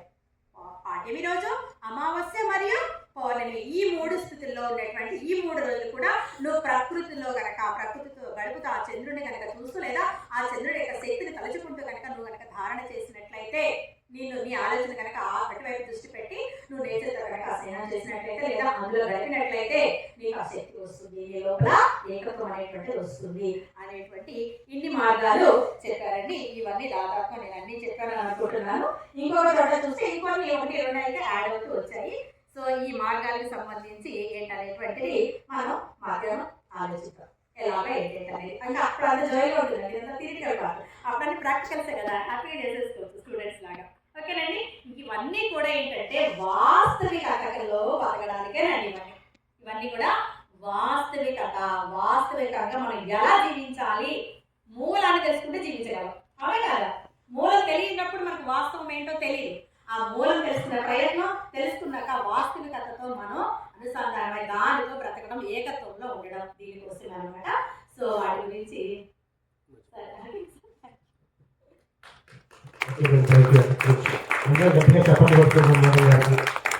ఎందుకంటే మనం చూస్తూ ఉంటాం, భగవద్గీత చెప్పేవారు ఉంటారు, అష్టావకర గీత చెప్పేవారు ఉంటారు, చెప్తూనే ఉంటారు. కానీ మీరు మొట్టగా గమనిస్తే మన పిఎస్ఎస్ఏ మూమెంట్లోనే ఇంతవరకు విజ్ఞాన భైరవ తంత్ర చెప్పబడలేదు. ఎవరు చెప్పలేదు, ఎక్స్ప్లెయిన్ చేయలేదు విజ్ఞాన భైరవ తంత్ర. ఎందుకంటే అది చెప్పాలి అంటే ముందు ఆ పద్ధతుల్ని మనం వివరంగా ఏవి దేనికి ఆధారం అనేది కూడా మేడం గారు మొదటిసారిగా ముందుకు వచ్చి, ఓకే సార్ నేను చెప్తాను విజ్ఞాన భైరవ తంత్ర అన్నప్పుడు, అందుకే మేడం గారికి అంత మనం ఎంతో మనం తెలియజేసుకుందాము. ఈ రికార్డింగ్ కూడా మనం చేస్తున్నాము, తర్వాత కూడా అందరికీ రికార్డింగ్స్ మనం పంపిద్దాము. సో ఇప్పుడు థియరీ పార్ట్ నేర్చుకున్నాం మాస్టర్స్. మధ్యాహ్నం పూట ఆఫ్టర్ లంచ్ తర్వాత మనం 3 o'clockకి వస్తాం, ఖచ్చితంగా 3 o'clockకి వచ్చేద్దాము. ముందు వచ్చినా కూడా ఓకే, ముందు వచ్చి ధ్యానంలో కూర్చుంటాము. దాంట్లో ప్రాక్టీసెస్ కూడా కదా, కొన్ని ప్రాక్టీసెస్ కూడా మేడం గారు మనం చేయిస్తారు. కొన్ని ప్రతికి సంబంధించి లేదా మొత్తం అంతా విడదీసి చాలా బాగా చెప్పారు మేడం. అది మనం ప్రాక్టీసెస్ చేద్దాం మనం ఈరోజు మధ్యాహ్నం కూడా. ఓకేనా? షూర్.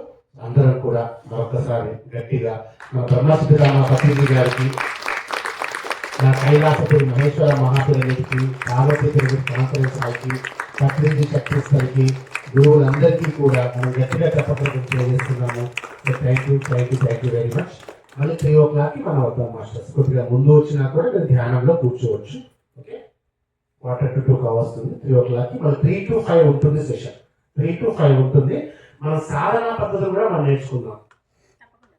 ఖచ్చితంగా సాధనా పద్ధతులు కూడా మనం నేర్చుకుందాం. ఓకే, ఎందుకంటే ఇంతవరకు ఎక్కడ కూడా చెప్పబడిన సబ్జెక్ట్ ఇది. అందుకే మీకు కొంచెం కొత్తగా కూడా అనిపించవచ్చు. జూమ్లో కూడా ఎవరు చెప్పలేదు. విజ్ఞాన భైరవంతా జూమ్లో కూడా ఇంతవరకు రాలేదు. ఇది మొట్టమొదటిసారిగా చెప్పబడుతుంది. అంటే పుస్తకం ఉంటే మనం చదువుకుంటూ వెళ్ళాము. ఓషో వ్యాఖ్యానాన్ని కొంతమంది చెప్పిన వాళ్ళు ఉన్నారు, కానీ డైరెక్ట్గా చెప్పేది ఇంతవరకు జరగలేదు. ఇది మొదటిసారి జరుగుతుంది. తర్వాత జూమ్లో కూడా వస్తుంది. So once again thank you very much madam. Okay masters, అందరం కూడా మళ్ళీ 3 o'clockకి మీట్ అవుతాం. ధారణా పద్ధతులు ధ్యానం వైపుగా మనల్ని అడుగులు వేయించేందుకు వాటిలో అత్యంత ముఖ్యమైనటువంటివి మనం చెప్పుకుంటాం ఈరోజు. Right? Okay ma'am, over to you.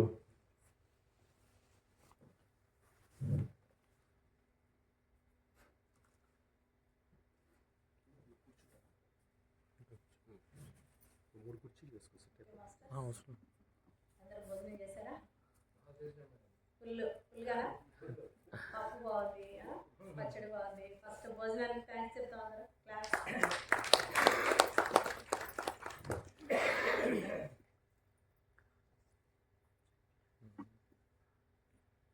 So మనం విజ్ఞాన భైరవ తంత్రం చాలా సీరియస్గా వెళ్తున్నాం. చాలా బాహుబలి 1, బాహుబలి 2 లా ఉందన్నమాట మన పార్ట్స్ 2. బాహుబలి 1 చూసారు కదా అందరూ? అందరూ చూసారు. కానీ ఎప్పుడెప్పుడు 2 అనేది భలే వెయిట్ చేశాం కదండి. అసలు ఎంత అంటే ఎప్పుడు వస్తుందో క్లాస్ రాసిన వాళ్ళు అనమాట. చాలా ఎందుకంటే ఆ జీలు ఉండాలండి మనకి ఎప్పుడు కూడా. అదే మనకు ముందు బతికించేది. ఇంకా తెలుసుకోవాలి, ఏదో చేయాలి అనేటువంటిది. ఎందుకంటే ఇవన్నీ కూడా అసలు అందుకే వచ్చాం మనం ప్రతిదీ తెలుసుకోవడానికి. అది మనం ఉపయోగించామా, ఆనందించామా, దుఃఖపడ్డామా, తర్వాత ఇవన్నీ కూడా తెలుసుకుని ఓహో ఇది అనుకుని ముందుకు వెళ్ళిపోతూ ఉండాలన్నమాట. సో నిజంగా అలాగే ఉంటుంది ప్రపంచం. అలాగే ఉండాలి. ప్రతిరోజు నూతనత్వం, ప్రతి దాంట్లో ఏదో కొత్త ఉండాలి. అవునా? సో అప్పుడే మనకు కూడా లైఫ్ చాలా హ్యాపీగా ఉంటుంది. ఆ కొత్తదనంలో ఇంకేదన్నా కావచ్చు, అది ఏడుపు కావచ్చు, ఆనందం కావచ్చు, ఏదన్నా కావచ్చు. సో కొత్తగా కూడా ఏడవచ్చు. ఏడవడం మార్గాలు కూడా ఉన్నాయండి. ఏడవడంలో ఎలా ఏడుస్తారు? ఆడవాళ్ళు అయితే బోర్న పొల్లు ఏడుస్తాం. మగవాళ్ళు అయితే పాప లోపల ఏడుస్తారు శృతిహాసం లాగా. అవునా? సో ఏది మంచిదంటారు? సందర్భాన్ని బట్టి. మంచిగా చెడు కాదు, సందర్భాన్ని బట్టి ఉంటుంది. అక్కడ చాలా మంది ఎక్కువ వచ్చారు, అప్పుడు ఏడుస్తూ కూర్చుంటే అవుతుంది చుట్టాలు. అప్పుడు కరెక్ట్ అవుతుందా? మగవాళ్ళ మార్గం కరెక్ట్. ఎందుకంటే ఎంత వచ్చిన వాళ్ళకి వాళ్ళు ఏదో చూడాలి, ఏదో పలకరించాలి, వాళ్ళకి సందర్భం చెప్పాలి కదా. సో అందుకని ఏది తప్పు ఒప్పు లేవండి. జడ్జరా అది చెప్పడానికి. సో అన్నీ కరెక్టే. కాకపోతే ప్రతి దానిని కూడా పరిశీలించి మనం అనుసరించడం అనేది మనం చేసుకోవాలి. అప్పటికీ ఆ విచక్షణ జ్ఞానం మనకి పత్రిసారి చెప్తుంటారు. కామన్ సెన్స్ ఉన్నదంతా కామన్ సెన్స్, ఇంకేం ఉండదు. నిజంగా అదొకటేనండి common sense. Sir common sense అనేటువంటి వర్డ్ అన్నమంది చాలా సార్లు విన్నాం, కానీ సార్ చెప్తున్నప్పుడు ఆ పదంలో మళ్ళీ ఏదో ఉండేది, మంచిగా థ్రిల్లింగ్ ఉండేది. ఎందుకంటే అప్పుడు నిజంగా మనకు పెద్ద కామన్ సెన్స్ ఏం తెలియదు. ఎట్లా కామన్ సెన్స్ తెలియదంటే ఏ విషయంలోనే తెలియదు. బతకడం ఎలాగో తెలియదు, ఎలా మాట్లాడాలో తెలియదు, అత్తవారింట్లో ఎలా ఉండాలో తెలియదు, ఎలా వడ్డించాలో తెలియదు. సార్ వడ్డించడంలో పెట్టడంలో కూడా భలే చాలా ఇదండి. ఎందుకంటే చిన్న నేతి చొక్క వలికినా ఊరుకునేవారు కాదు. సో నిజంగా సార్ దగ్గర మనం మెడిటేషన్తో పాటు మిగతావన్నీ కూడా నేర్చుకున్నాం. నిజంగా అంత అలాంటి మన ఏ గురువు దగ్గర నేర్చుకున్నాం. సో వన్స్ మన గురువు గారికి క్లాస్. ఎందుకంటే మన మూలంగా మనం ఇక్కడికి రావడానికి కారణమైనటువంటి ఏ గురువు అయినా సరే వాళ్ళకి మనం థ్యాంక్స్ చెప్పుకున్నాం. మనం మోస్ట్ ఇక్కడికి వచ్చామంటే మన పత్రిసారే కాబట్టి మనం ఒకసారి ధన్యవాదాలు మరొక్కసారి మనస్ఫూర్తిగా తెలియజేసుకుంటూ క్లాస్లో రావాలి. పాటుగా సబ్జెక్ట్ ఉందో ఏమో నాకే తెలీదు. సారు చెప్పి నాలో ఉన్న సబ్జెక్ట్ని పైకి లేపారనమాట. సో అందుకని మనస్ఫూర్తిగా అలవక్ష సార్కి నా కృతజ్ఞతలు. ఎందుకంటే శిష్యులు చెప్తుంటేనే వాళ్ళకి తల్లిదండ్రులకి ఎలా ఉంటుంది, పిల్లలు చెప్తుంటే వాళ్ళు నేర్చుకున్న దానికన్నా వాళ్ళు చెప్తున్నప్పుడు చాలా ఆనందంగా ఉండేదండి. ఎలా అంటే ద్రోణాచార్యుడు తనకు అన్ని విద్యలు వచ్చు, కానీ అర్జునుడు ఆ విద్యలు ప్రదర్శిస్తూ ఉంటే అసలు ఆనందంతో పొంగిపోయేవాడు అనమాట. ఎందుకనంటే తను చెప్పింది కదా తను నేర్చుకుని ఇదిలో ఎలా చేస్తున్నాడంటే నేను చెప్పిన దానికి అంత శక్తి ఉందన్నమాట. అంటే నేను అంత బాగా చెప్పగలిగాను. సో దాన్ని ఇంప్లిమెంట్ చేసినటువంటి ఆ శిష్యుడు అంటే ఆ గురువుకి అంత ఇష్టం అనమాట. సో దానిని అదేవిధంగా ద్రోణాచార్యుడు తన కుమారుడికి కూడా చెప్పాడు, అశ్వత్థామకు కూడా, కానీ అన్నీ చెప్పలేదు ఉంటాయి, కొన్నే చెప్పాడు. కానీ ఆ చెప్పినప్పుడు ఏమైందంటే ద్రోణాచార్యుడు యొక్క మనసు కొడుకు అనేటువంటి మాట బాణిలో చెప్పాల, కొడుకు కన్నా కూడా బాగా శ్రద్ధ పెట్టగలిగేటటువంటి అర్జునుడి మీదే ఉండేది ఎక్కువ ఫోకస్ ఆయనకి. ఎందుకని అక్కడ తను చెప్తున్నది ఒక ఉపాధ్యాయుడు, ఒక గురువుకి శిష్యుడు కావాలి కానీ కుమారుడు కాదు కదా. తనకి ఎవరు వారసత్వం అంటే తనని పూర్తిగా ఎవరు తనలోకి తీసుకుంటారు, తన విద్యనంతా అనేటువంటిది ఆలోచిస్తారు కాబట్టి. సో ఆ విధంగానే సార్ కూడా ఏంటంటే ఎవరెవరు తనలాగా శిష్యుల తయారీ చేసేద్దామా అనేటువంటిది సార్కి బాగా ఉంటుంది. అది నేను గమనించాను. నిజంగా సార్ కోసమే చెప్తున్నానండి, నేను క్లాస్ నిజంగా చెప్తున్నాను మనస్ఫూర్తి. ఎందుకనంటే సార్ చెప్పారంటే నేను చెప్పగలనా, సరే. కాకపోతే ఏంటంటే దానికోసం కొంచెం వర్క్ చేయాల్సి ఉంటుంది. ఆ తర్వాత మనలో ఉన్న భగవంతుడు ఎలాగో నాకు మళ్ళీ ఏం చెప్పాలి ఎట్లా చెప్పాలి అనేది ఆయన ఇస్తూనే ఉంటాడు, అది వేరు. కాబట్టి ఆ సమయానికి మనల్ని ప్రోత్సహించేటువంటి గురువులు ఉండడం కూడా సో నిజంగా మనకి మన పత్రిసాల దగ్గర నుండి ఆ పరంపర తెచ్చుకున్నాం. ఆయన వింటూనే ఉంటారు చూడండి, ఇట్లాంటి వాళ్ళు ఎవరు చెప్పినా సరే వింటూనే ఉంటారు, పక్కన కూర్చుని ప్రోత్సహిస్తూనే ఉంటారు కదా. సో అట్లాగే సార్ దగ్గర నుండి కూడా అలవక్ష సార్ కూడా మనకి బాగా ఎంకరేజ్మెంట్ ఉన్నది అన్ని సబ్జెక్ట్స్లో కూడా. అంటే ఏ టైప్ ఆఫ్ టాపిక్ తీసుకున్నా సరే సార్ అనర్గళంగా చెప్పేస్తూ ఉంటారు. అసలు ఎలా వచ్చేస్తున్నాయి సార్కి ఎగ్జాంపుల్స్, సార్ ఎలా చెప్తున్నారు, అసలు ఎలా గుర్తుపెట్టుకుంటున్నారు అనేది నేను అనుకునేదాన్ని అనమాట. సో ఏంటంటే తవ్వుతూ ఉంటే బావిలో ఉన్న ఊట వస్తున్నట్టుగా వస్తూనే ఉంటుంది అనేది నాకు అర్థమవుతుంది. So thank you sir, thank you so much first సార్కి ధన్యవాదాలు. అంతేకాకుండా సార్ అంత సబ్జెక్ట్ నేర్చుకోవడానికి కారకురాలైనటువంటి మేడం గారికి కూడా, సార్ వాళ్ళ మిసెస్ కూడా క్లాప్స్ అండి. ఎందుకంటే అలాంటి వాళ్ళు ఖర్చు వద్దాను. ఎందుకనంటే ఒకవేళ ముందుకు వెళ్తున్నారు మగవాళ్ళైనా ఆడవాళ్ళైనా అంటే వెనకాల సపోర్ట్ కంపల్సరీ ఉంటుందండి. ఆడవాళ్ళు మేము వెళ్తున్నాం అంటే నాకు మా సార్ సపోర్ట్ ఉంటుంది. ఆయన ఏం లేదు, జస్ట్ యోగా చేసుకుంటారనమాట. మెడిటేషన్ పెద్దగా ఇష్టం ఉండదు, చేస్తారు కానీ ఏదో జస్ట్ అది కూడా యోగాలో భాగంగా. మనం దీన్ని రివర్స్లో చేస్తాం, యోగా కొంచెం చేస్తాము, మెడిటేషన్ ఎక్కువ చేస్తాం. బట్ ఆయన బాణి ఆయనది. సో కాబట్టి ఆయన కూడా అలా అన్నీ చూసుకుంటారు కాబట్టి నేను కూడా చెప్పగలుగుతున్నాను. సో అదండి. కాకపోతే అందుకని ఇక్కడ మనం ఎవరో తక్కువ కాదు, ఎవరు ఎక్కువ కాదు, మనల్ని ఎంకరేజ్ చేస్తున్నాం. మగవాళ్ళు ఎంకరేజ్ చేస్తున్నాం, ఆడవాళ్ళైనా. సో అందరూ ఒకానొక సమభావంతో మన బాధ్యతలు గుర్తు చేసుకున్నప్పుడే మనం ఏదైనా సాధించగలమండి. మరి ఇందులో భాగంగా ఇప్పుడు మనం ప్రాక్టికల్స్లోకి వెళ్దాం. సో అందులో మనకి ఈ 112 మార్గాల్లో ఒకటి మనకి మన పత్రి సార్ ఇచ్చినటువంటి ధ్యానం అనేటువంటి దాంట్లో శ్వాస మీద ధ్యాస పెట్టడం అనేటువంటి మార్గం మనకు తెలుసు. అయితే ఈ శ్వాస మీద ధ్యాస పెట్టేటువంటి విధానంలో కూడా ఇంకా రకరకాలు ఉన్నాయి. సో వాటిని కూడా ఒకసారి మనం చూద్దాం. కొన్ని ఇంప్లిమెంట్ చేద్దాము, కొన్ని విని వదిలేద్దాం. ఎందుకంటే 112 చేయాలంటే మనకి ఈరోజు చాలదు కదా, పైగా మన వల్ల కూడా కాదు. ఇంకా గురువు గారు ఏదో చెప్తున్నారు కదా, నేను ఏదో చెప్తున్నాను కదా అని ఒకటి అది చేసేసాం మేడం, రెండో చెప్పండి అది చేస్తాం ఇంకోటి అంటే ఏదో అంటే తెలుసుకోవాలనే జీలే తప్ప చేయాలంటే అంత టైం ఉండదు, చేయాల్సిన అవసరం లేదు, తెలుసుకుంటే చాలు. కొన్ని ఇంప్లిమెంట్ చేద్దాం, కొన్ని అయితే నేను టచ్ చేస్తాను, ఇట్లా ఉన్నాయని నేను ఏదైతే సేకరణ చేసుకున్నానో దాన్ని మీకు చెప్తాను. సో అవి విందురు కానీ ఓకేనండి. సో మొదటిది మనకి శ్వాస మీద ధ్యాస. అసలు శ్వాస మీద ధ్యాస ఎందుకు పెట్టాలనేది మనకి మన మాస్టర్స్ చాలామంది చాలా చెప్పారు, అన్నీ కూడా మనకు తెలిసినవే. అయితే శ్వాస అనేటువంటిది మన ప్రాణానికి సంబంధించినటువంటిది. ఒక వాయువు అనుకోవచ్చు, లేదా ప్రాణం కానీ ఏదైనా కానీ. బయట ఉంటే వాయువు, మనం శ్వాసగా తీసుకుంటే అది ప్రాణంగా మారుతోంది.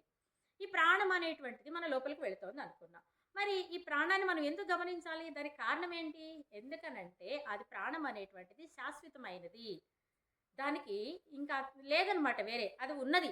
ప్రాణం అనేది ఉన్నదేది కూడా శాశ్వతంగా ఉన్నట్టే. మరి అది వ్యక్తం అవుతుందో అవ్యక్తం అవుతుందంటే మనకి వ్యక్తం అవ్వడం అంటే కనిపించడం భౌతికంగా, కానీ కనిపిస్తుందంటే కనపడదు. కానీ ఉంది కదా, ఎలా ఉంది, మనం తీసుకున్నాం కాబట్టి.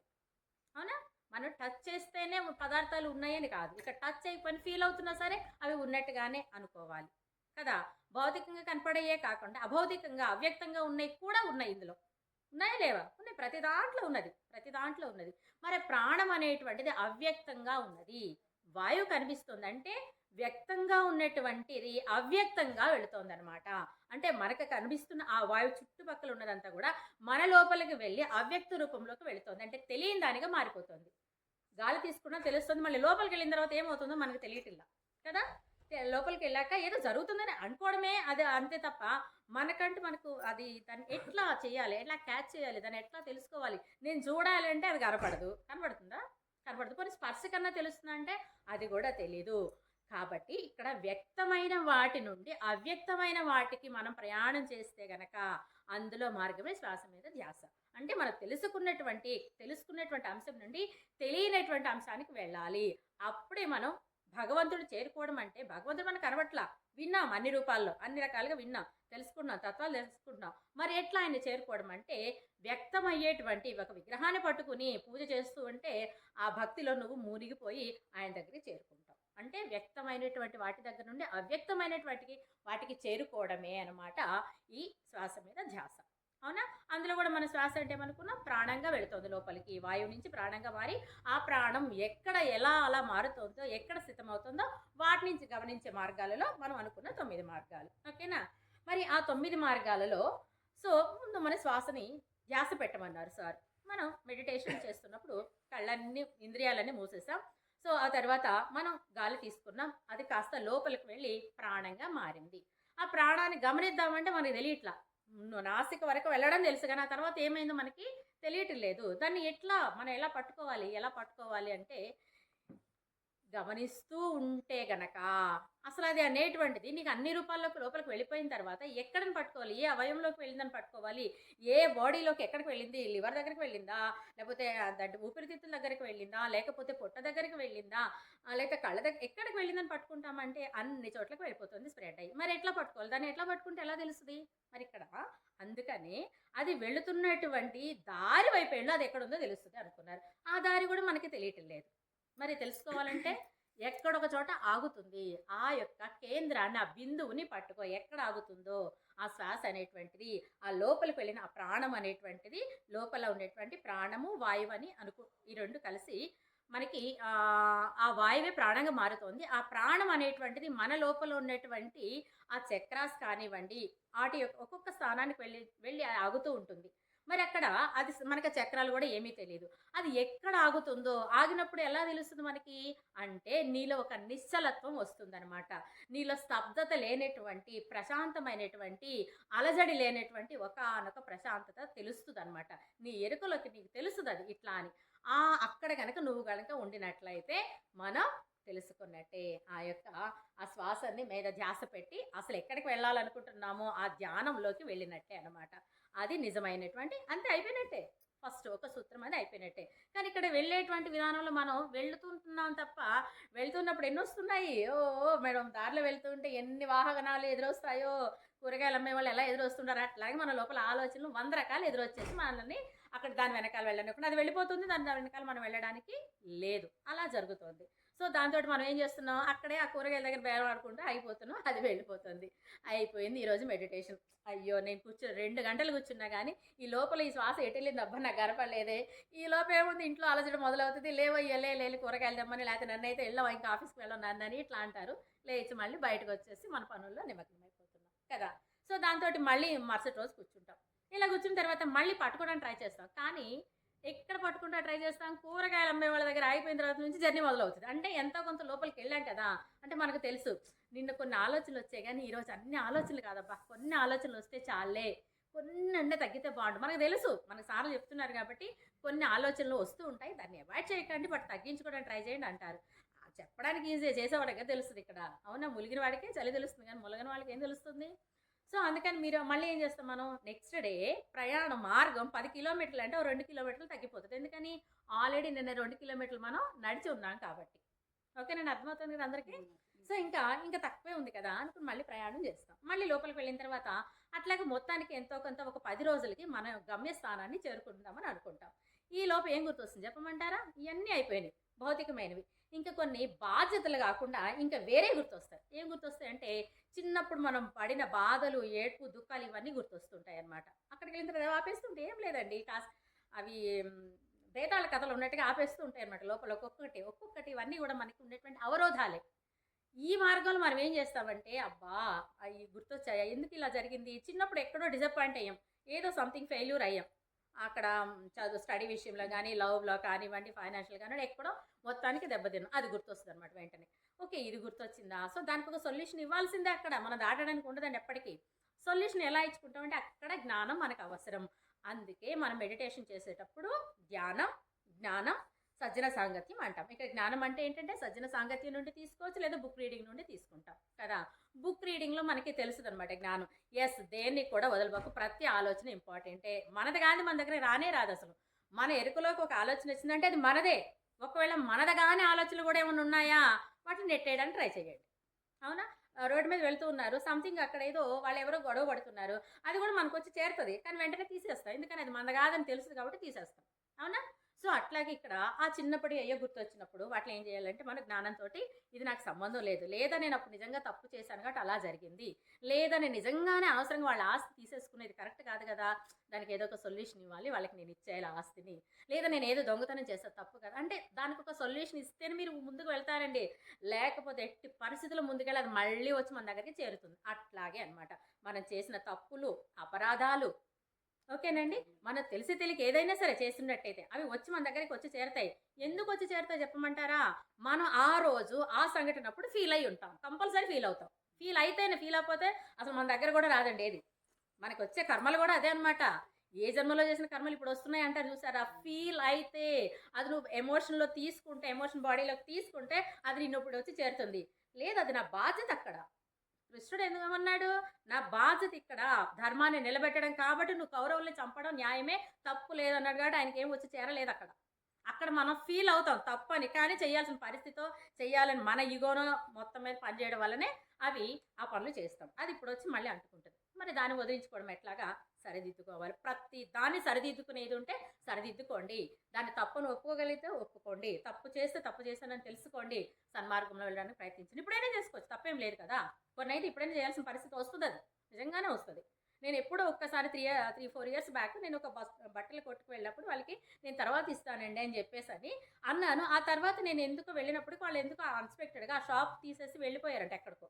అయ్యో నేను వాళ్ళకి ఇవ్వాలి, 1000 రూపీస్ ఇవ్వాలి, ఇవ్వలేదే బాబు, ఎలాగే ఇవ్వలేదు అనుకున్నాను. ఆ తర్వాత వాళ్ళకి తెలిసిన వాళ్ళు ఎవరో 2-3 ఉంటే వాళ్ళకి ఇప్పించి ఆయనకి ఇచ్చేసాడు. ఎందుకంటే లోపల తపన ఉంటుంది, అయ్యో నేను ఇవ్వాలి కదా, ఇట్లా అట్లా మాట చెప్పాను కదా అని కదా. అట్లాగే అంటే ఆ లోపల నా లోపల ఫీడ్ అయిపోయింది అనమాట. అలా ఫీడ్ అయిపోయిన విషయాలు ఎన్నో మన లోపల ఉంటాయి, అవన్నీ వదిలించుకోవడానికి ట్రై చేయాలంటే నువ్వు పని కట్టుకుని అవన్నీ గుర్తు తెచ్చుకోక్కర్లా, నీ ఆలోచనలోకి వస్తే దానికి ఒక సొల్యూషన్ ఇచ్చి వదిలేస్తే కనుక అప్పుడు మళ్ళీ మనం శ్వాస మీద ధ్యాసని పెట్టగలుగుతాం.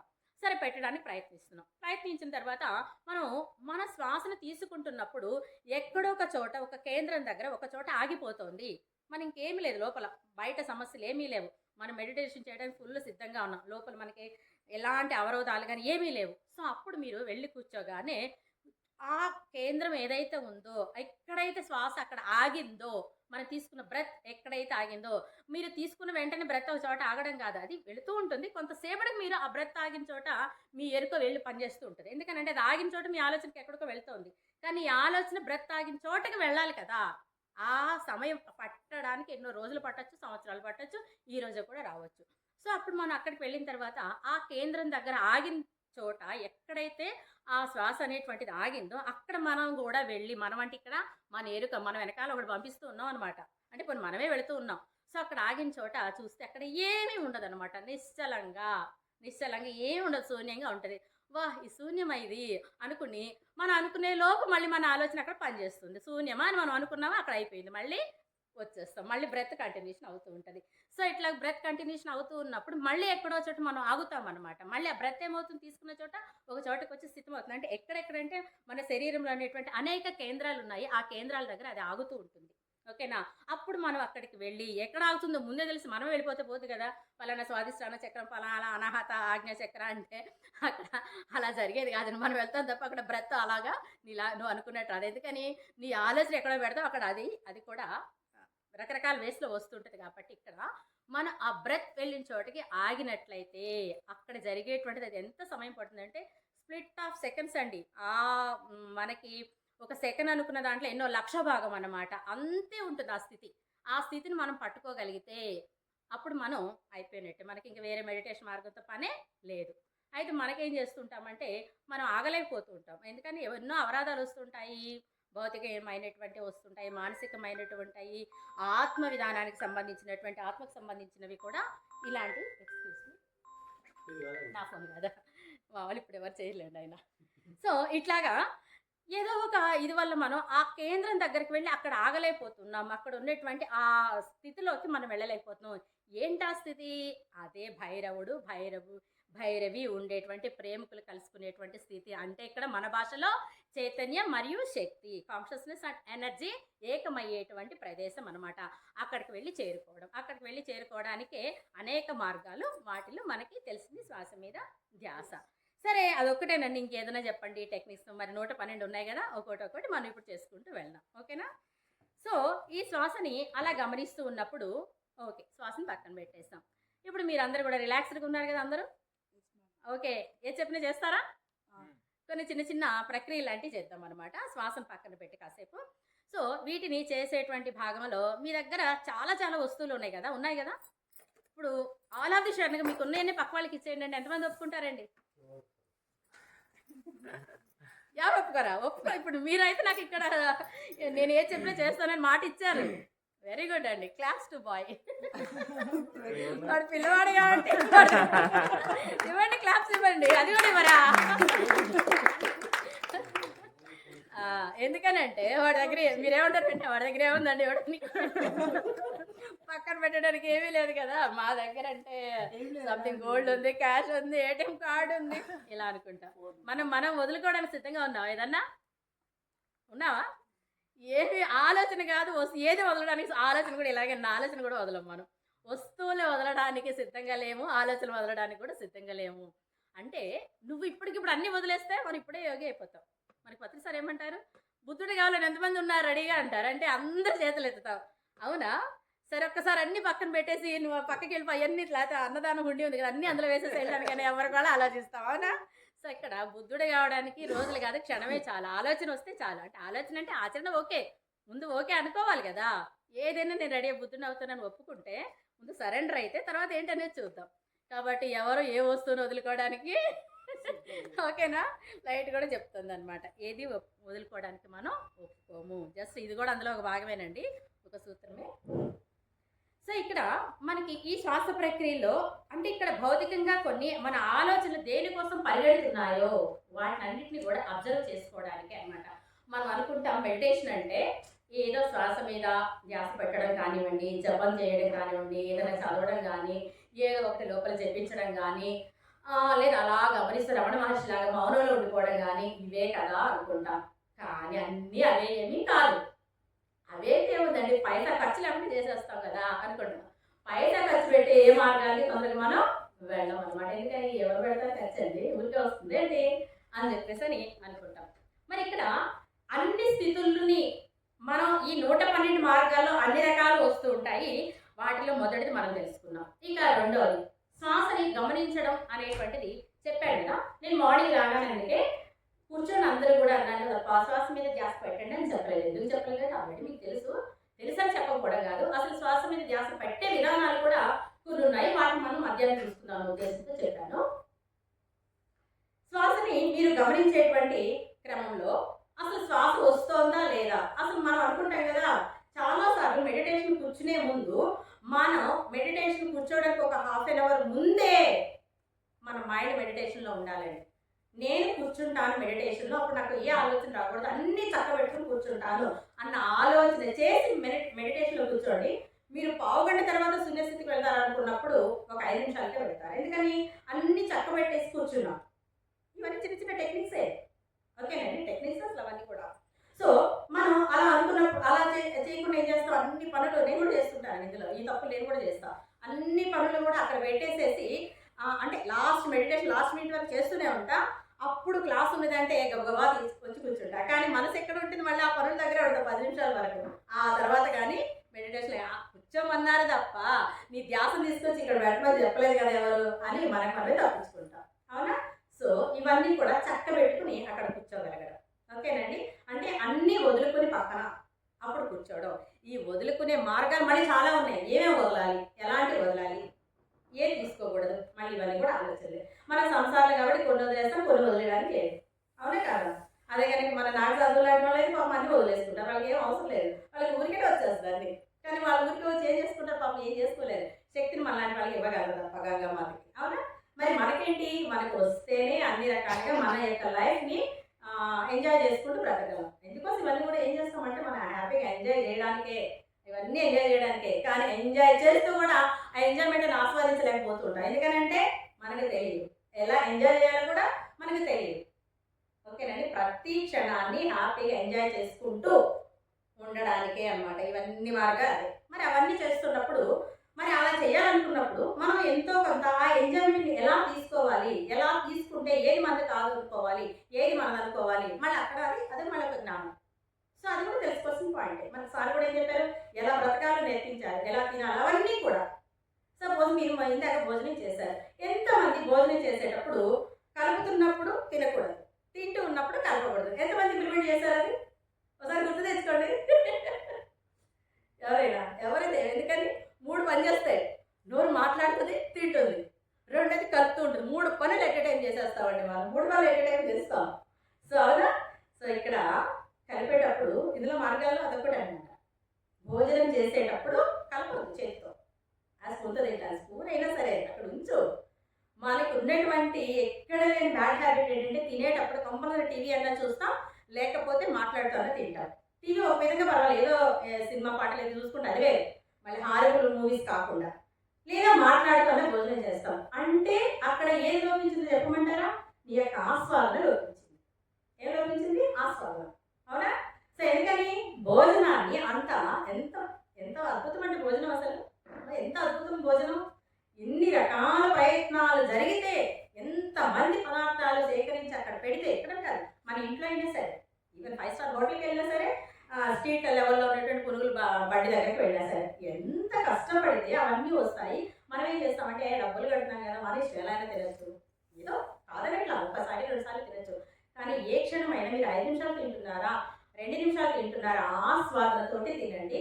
మీరు ఎక్కువ క్వాంటిటీ తినాల్సిన పనే ఉండదు, అసలు తక్కువ క్వాంటిటీ. అంటే ఇక్కడ దేనికోసం చెప్పమంటారు, ఇది ధ్యాస, ఎరుక రావడానికి. ఎరుక అనేటువంటిది మనం ఎప్పుడు మెడిటేషన్లో ఎరుకలో ఉండని అనుకుంటాం. నువ్వు భౌతికంగా ఎరుకలో ఉంటేనే అది అక్కడికి వస్తుంది తప్ప ఇక్కడెక్కడా లేకుండా ఒక గంట 2 గంటలు చేసే మెడిటేషన్ ఎరుక రమ్మంటే రాదు, ఇక్కడ రావాలి. ఫస్ట్ మనం చేసే ప్రతి పనుల ఎరుక. ఓకేనండి? మనం మాట్లాడే మాట మీద ఎరుక, ఇవన్నీ సంపాదించినప్పుడే అక్కడ మనకి ఎరుక అనేటువంటిది వస్తుంది. మరి సో ఇందులో భాగంగా మనం అట్లా చెప్పుకుంటూ ఉంటే మన దైనందిన కార్యక్రమాల్లో, ప్రతిరోజు చేసేటువంటి కార్యక్రమాల్లో ఎరుక లేకుండా ఎన్నో చేసేస్తుంటాం. అంటే చాలా చేస్తాం. హస్బెండ్తో మాట్లాడినివ్వండి, వైఫ్తో మాట్లాడినివ్వండి, పిల్లలతో మాట్లాడినివ్వండి, ఉద్యోగం చేస్తున్నప్పుడు కానివ్వండి, ఇంకా వంట చేస్తున్నప్పుడు కానివ్వండి, ఇంకేదైనా పెళ్లి పనులు చూస్తున్నప్పుడు కానివ్వండి, బిల్డింగ్ కట్టిస్తున్నప్పుడు, ఏ పని చేస్తున్నా సరే అన్ని క్షణాలు ఎరుకలో ఉండవు, కొన్ని క్షణాలు మాత్రమే ఉండవు. కానీ ప్రయత్నం అయితే చేయాలి.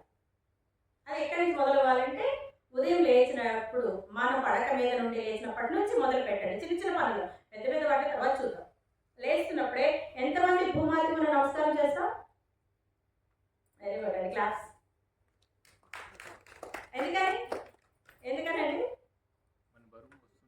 మన బరువును మోస్తుంది. అవునా? ఇంకా చాలా వాటికి ఆమె కాదు, అసలు లేకుండా భూమి లేకుండా మనకు పంటే లేదు కదా. పంట సంగతి తర్వాత, ఇప్పుడు నిల్చోడానికి అదే, ఆ భూమి లేకపోతే ఎక్కడి నుంచి ఉందాం కదా. కాబట్టి లేవగానే అంటే ఇక్కడ కృతజ్ఞత భావం అనమాట. ఓకే, అంటే ఇక్కడ మనం ఎరుకతో జీవించడానికి చెప్తున్నాం. ముందు ఎరుకలో జీవించడానికి ముందుగా మన ఎరుకలు అంటే మనం భూమి మీద ఉన్నామన్న ఎరుక మనం గుర్తు తెచ్చుకోవాలి. ఆ ఎరుక రాగానే వెంటనే కృతజ్ఞత భావం అనేటువంటి మనకి వస్తుంది కదా. సో దాంతో ఆ తర్వాత ప్రతిసారి అన్నిటికీ చెప్పుకుంటూ వెళ్ళమంటారు. ఇదే పనిలో పిచ్చి వాళ్ళ చూస్తారు, అన్నిటికీ చెప్పనక్కర్లా, లోపల పెట్టుకోండి. కొన్నిటికి మీరు ఎదుర్కొంటా చెప్పండి, ఇంట్లో వాళ్ళకైతే చెప్పవచ్చు. అవునా? సో ఎంతమంది మగవాళ్ళు ఇక్కడ ఆడవాళ్ళు వంట చేసి పెడితే చాలా బాగుందని మెచ్చుకుంటారు చెప్పండి? నువ్వు మెచ్చుకుంటావు అంటే మీ సార్ చేస్తున్నారు వంట, అంతేగా? అదే సంగతి. ఓకేనండి, థ్యాంక్ యూ సో మచ్. ఎందుకంటే చాలా మంది మగవాళ్ళకి ఇప్పటికీ కూడా చాలా మంది కంటే వంట గదిలోకి వెళ్ళి కుండలో ఉన్నటువంటి బిందులో ఉన్న నీళ్లు తెచ్చుకుని తాగే అలవాట్లేదు. ఎంతో కష్టపడి వచ్చినట్టుగా ఎక్కడో వాళ్ళ వైఫ్ ఎక్కడో దూరంగా ఉన్నా సరే గబగబా తీసుకొచ్చి ఆ మంచినీళ్ళు తీసుకొచ్చి ఇస్తే తప్ప వాళ్ళు తాగరు. నేను ఇప్పుడే బయట నుండి వచ్చా. అదే లేడీ బయటకు వెళ్ళి ఇంటికి వచ్చినప్పుడు మరి ఆమెకి ఎవరు ఎంతమంది ఇస్తుంటారు? ఎవరు ఇస్తారండి? ఎవరు ఎందుకు తాగు వెళ్ళు అంటారు. ఇంక పైగా అయ్యో ఎందుకు అడిగిందో అని కూడా కామన్ సెన్స్ ఉండదు. కామన్ సెన్స్ లేదంటే అక్కడ ఎక్కలేరంటే మళ్ళీ. సో ఇక్కడ అవన్నీ దూరం చేసుకోవాలి. ఇవన్నీ దూరం చేసుకోవడం అంటే మాటలైతే కాదనమాట. ఇక్కడ మనం భూమాతకి ఎరుకతో కృతజ్ఞత చెప్పినట్లుగానే ఇంట్లో ఉన్న వాళ్ళకి కొన్ని సందర్భాల్లోనే చెప్పండి. చెప్తున్నామా అంటే ఏం చెప్పవండి అసలు చెప్పాల్సింది వచ్చి గుర్తొచ్చినా గుర్తులేక చెప్పవండి కాదు, గుర్తొచ్చినా చెప్పం. ఎందుకంటే లోపల ఈగో ప్రాబ్లం. బయట వాళ్ళకి ఎన్ని కృతజ్ఞతలైనా చెప్తాం, ఇంట్లో వాళ్ళకి చెప్పం. ఎందుకంటే లోపల ఈగో ప్రాబ్లం. సో అది అసలు మామూలుగా కాదండి. ఈగో అనేటువంటిది ఎన్ని రకాలుగా ఉంటుందంటే అన్నిటికన్నా చాలా డేంజర్ అది. సరే ఇట్లాగా మనం ఎరుకలోకి తెచ్చుకోగలిగే పనులు బయట చక్కబెట్టి అన్ని మిగతా సమయాల్లో కూడా ఉండి ఎరుకలోకి రావడం అంటే ఆస్వాదించడంలో కూడా అందులో భాగమే. అప్పుడే మనం మెడిటేషన్ ఎరుకలోకి రాగలుగుతాం. ఎరుకలోకి ఎందుకు రావాలంటే లోపల ఉన్నటువంటి ప్రాణాన్ని పట్టుకోవాలి. ఆ ప్రాణం ఎక్కడో ఒక చోట కేంద్రీకృతం అవుతుంది. ఆ కేంద్రీకృతమైనటువంటి స్థానం నిశ్చలమైన ప్రదేశం. ఆ నిశ్చలతలోనే శూన్యం ఉన్నది. మనకు కావాల్సింది శూన్యమే మూలం. మనం అక్కడికి వెళ్ళాలి కాబట్టి. అర్థమైంది మేము పాయింట్ ఎక్కడి నుంచి ఎక్కడికి వెళ్ళామో ఆ మూలం దగ్గరికి మనం వెళ్ళాలి కాబట్టి. ఎందుకంటే మనం ఆ మూలం నుండి వచ్చాం కాబట్టి. ఆ మూలం మనం ఎందుకు తెలుసుకోవాలి? మనం మూలం తెలుసుకుంటేనే ఏదైనా సరే దేనికి భయపడదు, దేనికి వంగం, దేనికి తడబడదు, దేనికి లొంగుబాటు కాము, దేని గురించి ఆలోచించదు, దేనిని మనది కానీ ఇదంతా నాది అన్న ఆలోచనకి రాము. అవన్నీ లేనప్పుడు ఇంకేముంది, జీవితంలో హ్యాపీగానే ఉంటుంది. కానీ అవన్నీ లేకుండా ఉండవు. ఎందుకంటే మూలం తెలుసుకో. చాలా మంది ఎన్నో సంవత్సరాలు మెడిటేషన్ చేస్తుంటారు. నేను స్టిల్ ఇప్పటికి కూడా ఒక్కొక్కసారి ఇలా కాదు కదా నాకు వచ్చేస్తుంది. ఈవెన్ నేను కూడా అన్ని రకాల అప్పుడే శూన్యానికి ఏం చేరుకోవాలి. కానీ ఒకనొక సమయంలో ఎంతో ఒక గంట సేపు చేస్తున్నప్పుడు ఒక 5 minutes చేసుకోవచ్చు, జరగవచ్చు. ఒక్కొక్కసారి ఆ గంటలో ఒక్క నిమిషం కూడా వెళ్ళదు. కూర్చున్నామా లేచామా ఆయారం గయరం అన్నట్టు ఉంటుంది మెడిటేషన్ ఒక్కొక్కసారి. ఎందుకంటే ఆ రోజు ఉన్నటువంటి పరిస్థితుల ప్రభావం ఉంది. ఆ ప్రభావం ఎలా ఉంటుందంటే నీ మానసికమైనటువంటి ఆలోచనలు ఏ వైపుకి వెళుతున్నాయో దాన్ని బట్టి నువ్వు కూర్చోగలుగుతావు. అక్కడ కూర్చుంటాను తప్ప నువ్వు కూర్చున్నావు తప్ప అక్కడ నువ్వు నీ లోపలికి కూర్చోవాలి అక్కడ కదా. సో ఇవన్నీ కూడా మనకి ఎప్పుడు అందరికీ జరుగుతున్నవే. ఎవరు ఇందులో నేను కొత్త లేకపోతే నేను సంథింగ్ దానికి నేను చాలా ఇంపార్టెంట్ నేను వాళ్ళ చుట్టాను ఏముండదు లోపల అదంతా. కాబట్టి ఎలాంటి పిఎం అయినా సీఎం అయినా అడుగుతున్న వాళ్ళైనా ఎవరైనా సరే అక్కడ వాళ్ళలోకి వాళ్ళు ప్రయాణించడం అంటే వాళ్ళంటే వాళ్ళు తెలుసుకోగలగాలి. సరే తెలుసుకోగలగాలి. ఎందుకంటే మన వ్యక్తమైనటువంటి ఈ రూపం నుండి అవ్యక్తమైన దాన్ని తెలుసుకోవాలంటే మనమేంటో మనం తెలుసుకుని ఉండాలి. మనమేంటో మనం తెలుసుకుని ఉండడానికి కొన్ని ప్రయత్నాలు చేయడానికి ట్రై చేస్తాం. ఎట్లా? ఎస్ నేను అంటే ఎవరైనా సరే మీరు అనగానే వెంటనే ఏం చెప్తాం? మన పేరే చెప్పుకుంటాం. పేరే చెప్పాలి కూడా. ఎందుకంటే అదే మన పేరు పెట్టారు కాబట్టి. ఆ పేరు చెప్తున్నప్పుడు ఆ పేరులో ఉన్నటువంటి శబ్దాలు ఎప్పుడైనా గమనించారా? ఎవరన్నా చూడండి, కొంతమంది పేరు పలుకుతున్నప్పుడు ఆ శబ్దాల్లో ఉండేటువంటి ఆ పేరులో ఉండేటువంటి ఆ యొక్క ఎనర్జీ అనేటువంటిది చాలా భలే అనిపిస్తుంది అనమాట. ఓకేనా? అవునా కాదా? సో మనం బాహుబలి సినిమా చూస్తాం. అందులో ఉన్నటువంటి రాజు పేరు ఏంటండి? మర్చిపోయారా? అమరేంద్ర బాహుబలి అయినా నేను అనగానే మన లోపల అంతా కూడా ఇది వచ్చేస్తుంది. అంటే ఇక్కడ పేరుకున్నటువంటి ఆ శబ్దానికి ఉన్నటువంటి శక్తి, అంటే అన్ని పేర్లకు ఉన్నటువంటి అన్ని పేర్లకి ఆ పేరులో ఉన్నటువంటి మూలమే శబ్దం కాబట్టి ఆ శబ్దానికి ఒక పవర్ ఉంటుంది, ఒక ఎనర్జీ ఉంటుంది అనమాట. ఆ శబ్దాన్ని తెలుసుకోవడం మనం. ఎందుకంటే మూలంలో ఉన్నది శబ్దమే కదా. శూన్యంలో ఉన్నదంతా కూడా శూన్యంగా ఉంటుంది, కానీ అక్కడ శూన్యం కాదు, ఉన్నది కానీ లేదన్నమాట. అలా తెలుసుకోవడానికి. ఓకేనా? సో మరి ఇప్పుడు మనం ఎరుక దగ్గరికి వచ్చాం. ఎరుక ఎలా సంపాదించుకోవాలి? ప్రతి దానిని కాస్త ఆస్వాదన చేస్తూ కృతజ్ఞతలు చెప్పుకుంటే ఎంతోమంది ఎరుకలు తెచ్చుకోగలుగుతాం అని చెప్పుకుంటున్నాం కదా. సరే, ఇందులో చిన్న ఇంప్లిమెంటేషన్. ఎవరు మెడిటేషన్లోకి వెళ్ళకండి. మేడం గారు మెడిటేషన్లో ఉన్నారా? ఎవరు మెడిటేషన్లోకి వెళ్ళకండి. ఎందుకనంటే మనకి సబ్జెక్ట్ చెప్తున్నప్పుడు కంపల్సరీ వినండి, వదిలేసి 1 or 2 వస్తే మన ప్రయత్నమే తప్ప నో ప్రాబ్లం. ఇక్కడ మనం అనుకుంటాం ప్రతి విషయాన్ని నేను చాలా బాగా వింటున్నా చేస్తున్నా అంటే ఒక్కసారి కొంతమంది కళ్ళు మూసుకుని వింటారు, అది వేరండి, నేను కాదనట్లేదు. అయితే ఇక్కడ నేను కొన్ని ప్రాక్టికల్స్ కూడా కొన్ని చేపిస్తాను కాబట్టి నేను వెలుగుతాను అనుకున్నా తప్ప మరొకటి ఏమి కాదు. ఎల్లుండే శివరాత్రి రోజు అయితే మీ ఇష్టం, మన ఎరుకులో ఉంటామో కళ్ళు మూస్తామో మన ఇష్టం ఆ రోజు కదా. సో ఇప్పుడు మనం ఏది వదులుకోవడానికి ఇష్టపడటం లేదనుకున్నాం. సరే, నీది కాంతి ఏదైనా ఇక్కడ నువ్వు వస్తూ తెచ్చుకున్నది ఏదైనా ఉన్నదా ఒకసారి గుర్తు తెచ్చుకోండి. మీరు వస్తూ ఏం తెచ్చుకున్నారు? ఇక్కడ తెచ్చుకున్నాను. ఏమైనా గుర్తుంది ఎవరికైనా? పుడుతున్నప్పుడు ఏమైనా తెచ్చుకున్నావా? కానీ ఇప్పుడు మన చుట్టూ మనకి చాలా ఉన్నాయి, మన దగ్గర చాలా ఉన్నాయి. పుడుతూ ఏం తెచ్చుకోవాలా, వెళుతూ వెళుతూ కూడా ఏం తీసుకెళ్ళాలి. ఈ రెండు సత్యాలు మనకు తెలుసు. కానీ మధ్యలో మాత్రం చాలా మన దగ్గర పెట్టుకుంటాం, అవునా? కానీ చాలా ఉన్నాయి కదా అని చెప్పేసరి ఏదన్నా ఒక్కటి ఎవరికైనా ఇద్దామంటే తొందరగా మనసు అవుతుందా అండి? అవునా? ఇంట్లో మనకి పనికిరాని అంటే అవసరానికి మించిన వస్తువులు ఇంట్లో చాలా మందికి ఉంటాయి. ఒక్కసారి మీలో మీరే పరిశీలన చేసుకుని ఒక్కసారి జ్ఞప్తికి తెచ్చుకోండి. అందరికి ఒక నిమిషం సమయం ఇస్తున్నాను. మీ ఇంట్లో మీకు పనికిరాని వస్తువులు ఏమేమి ఉన్నాయో ఒకసారి అందరూ కూడా గుర్తు తెచ్చుకోండి. నాకు చెప్పనక్కర్లా, వచ్చాయి అందరు గుర్తొచ్చాయా? అన్ని పనికి వచ్చాయా అంటారా? ఎట్లా పనికొస్తాయి? ఈ రోజు పనికి వచ్చాయి ఉన్నాయండి, రేపటికి పనికి వచ్చాయి కూడా కావాలి కదా, ఎల్లుండి పనికి వచ్చాయి కూడా కావాలి కదా. ఓకే, 2 ఏళ్ళ తర్వాత పనికి వచ్చాయి కూడా కావాలి. 2 ఏళ్ళ తర్వాత పనికి వచ్చాయి ఏముంటాయంటే బట్టలు ఉంటాయి, అవునా? ఇంకా సంథింగ్ ఎలక్ట్రికల్ వస్తువులు ఉంటాయి. కూరగాయలు ఉంటాయా? ఉండవు కదా. సో మనం ఏం చేస్తామంటే మన సమయాన్ని బేరీజ్ వేసుకుంటూ మన ఇంట్లో వస్తువులు కొనుక్కుంటాం. ఇంకొకటి చూడండి, ఓకే కొనడంలో ఓకే, మరి వదిలించుకునే వస్తువులు ఏమైనా వదిలించుకుంటారా? ఇంట్లో పనికి రానటువంటి వస్తువులు ఎన్నో ఉంటాయా? ఉండవా? కానీ వదిలించుకుంటారా వాటిని? కొనడానికి ఇవాళ కాదండి, రేపు కాదండి, ఎల్లుండండి, నెక్స్ట్ ఇయర్లో కావాలండి, ఓకే కొని పెట్టారు, ముందు జాగ్రత్త, ముందు చూపు, మంచిదే. మరి వదిలించుకునే వస్తువులు ఏమైనా వదిలించుకుంటామా? చూడండి ఒకసారి, అది కూడా పక్కన పెట్టమ్మా, నేను తర్వాత ఉపయోగపడుతుంది, అవునా? కెపాసిటర్ ఉంటుంది, కెపాసిటర్ పని చేయదు, కానీ ఎంతమంది పాడేస్తారు దాన్ని? ఏమి ఉల్లిపాయలు వచ్చిన వాళ్ళకి ఎక్కడైనా సరే పడేవి, అది కూడా పక్కన పెడతాం. పోనీ నిజంగా అతను వచ్చినప్పుడు తీసుకెళ్ళి అతనికి ఇచ్చి ఇవ్వడానికి బద్దకు మళ్ళీ లేచి వెళ్ళారు, ఎందుకని ఉండనీలే. కానీ ఆ వస్తువుని ఎన్నిసార్లు పక్కన పెట్టి తుడిచి జాగ్రత్త పెట్టి అక్కడ పెట్టాలో తెలుస్తుందా మీకు?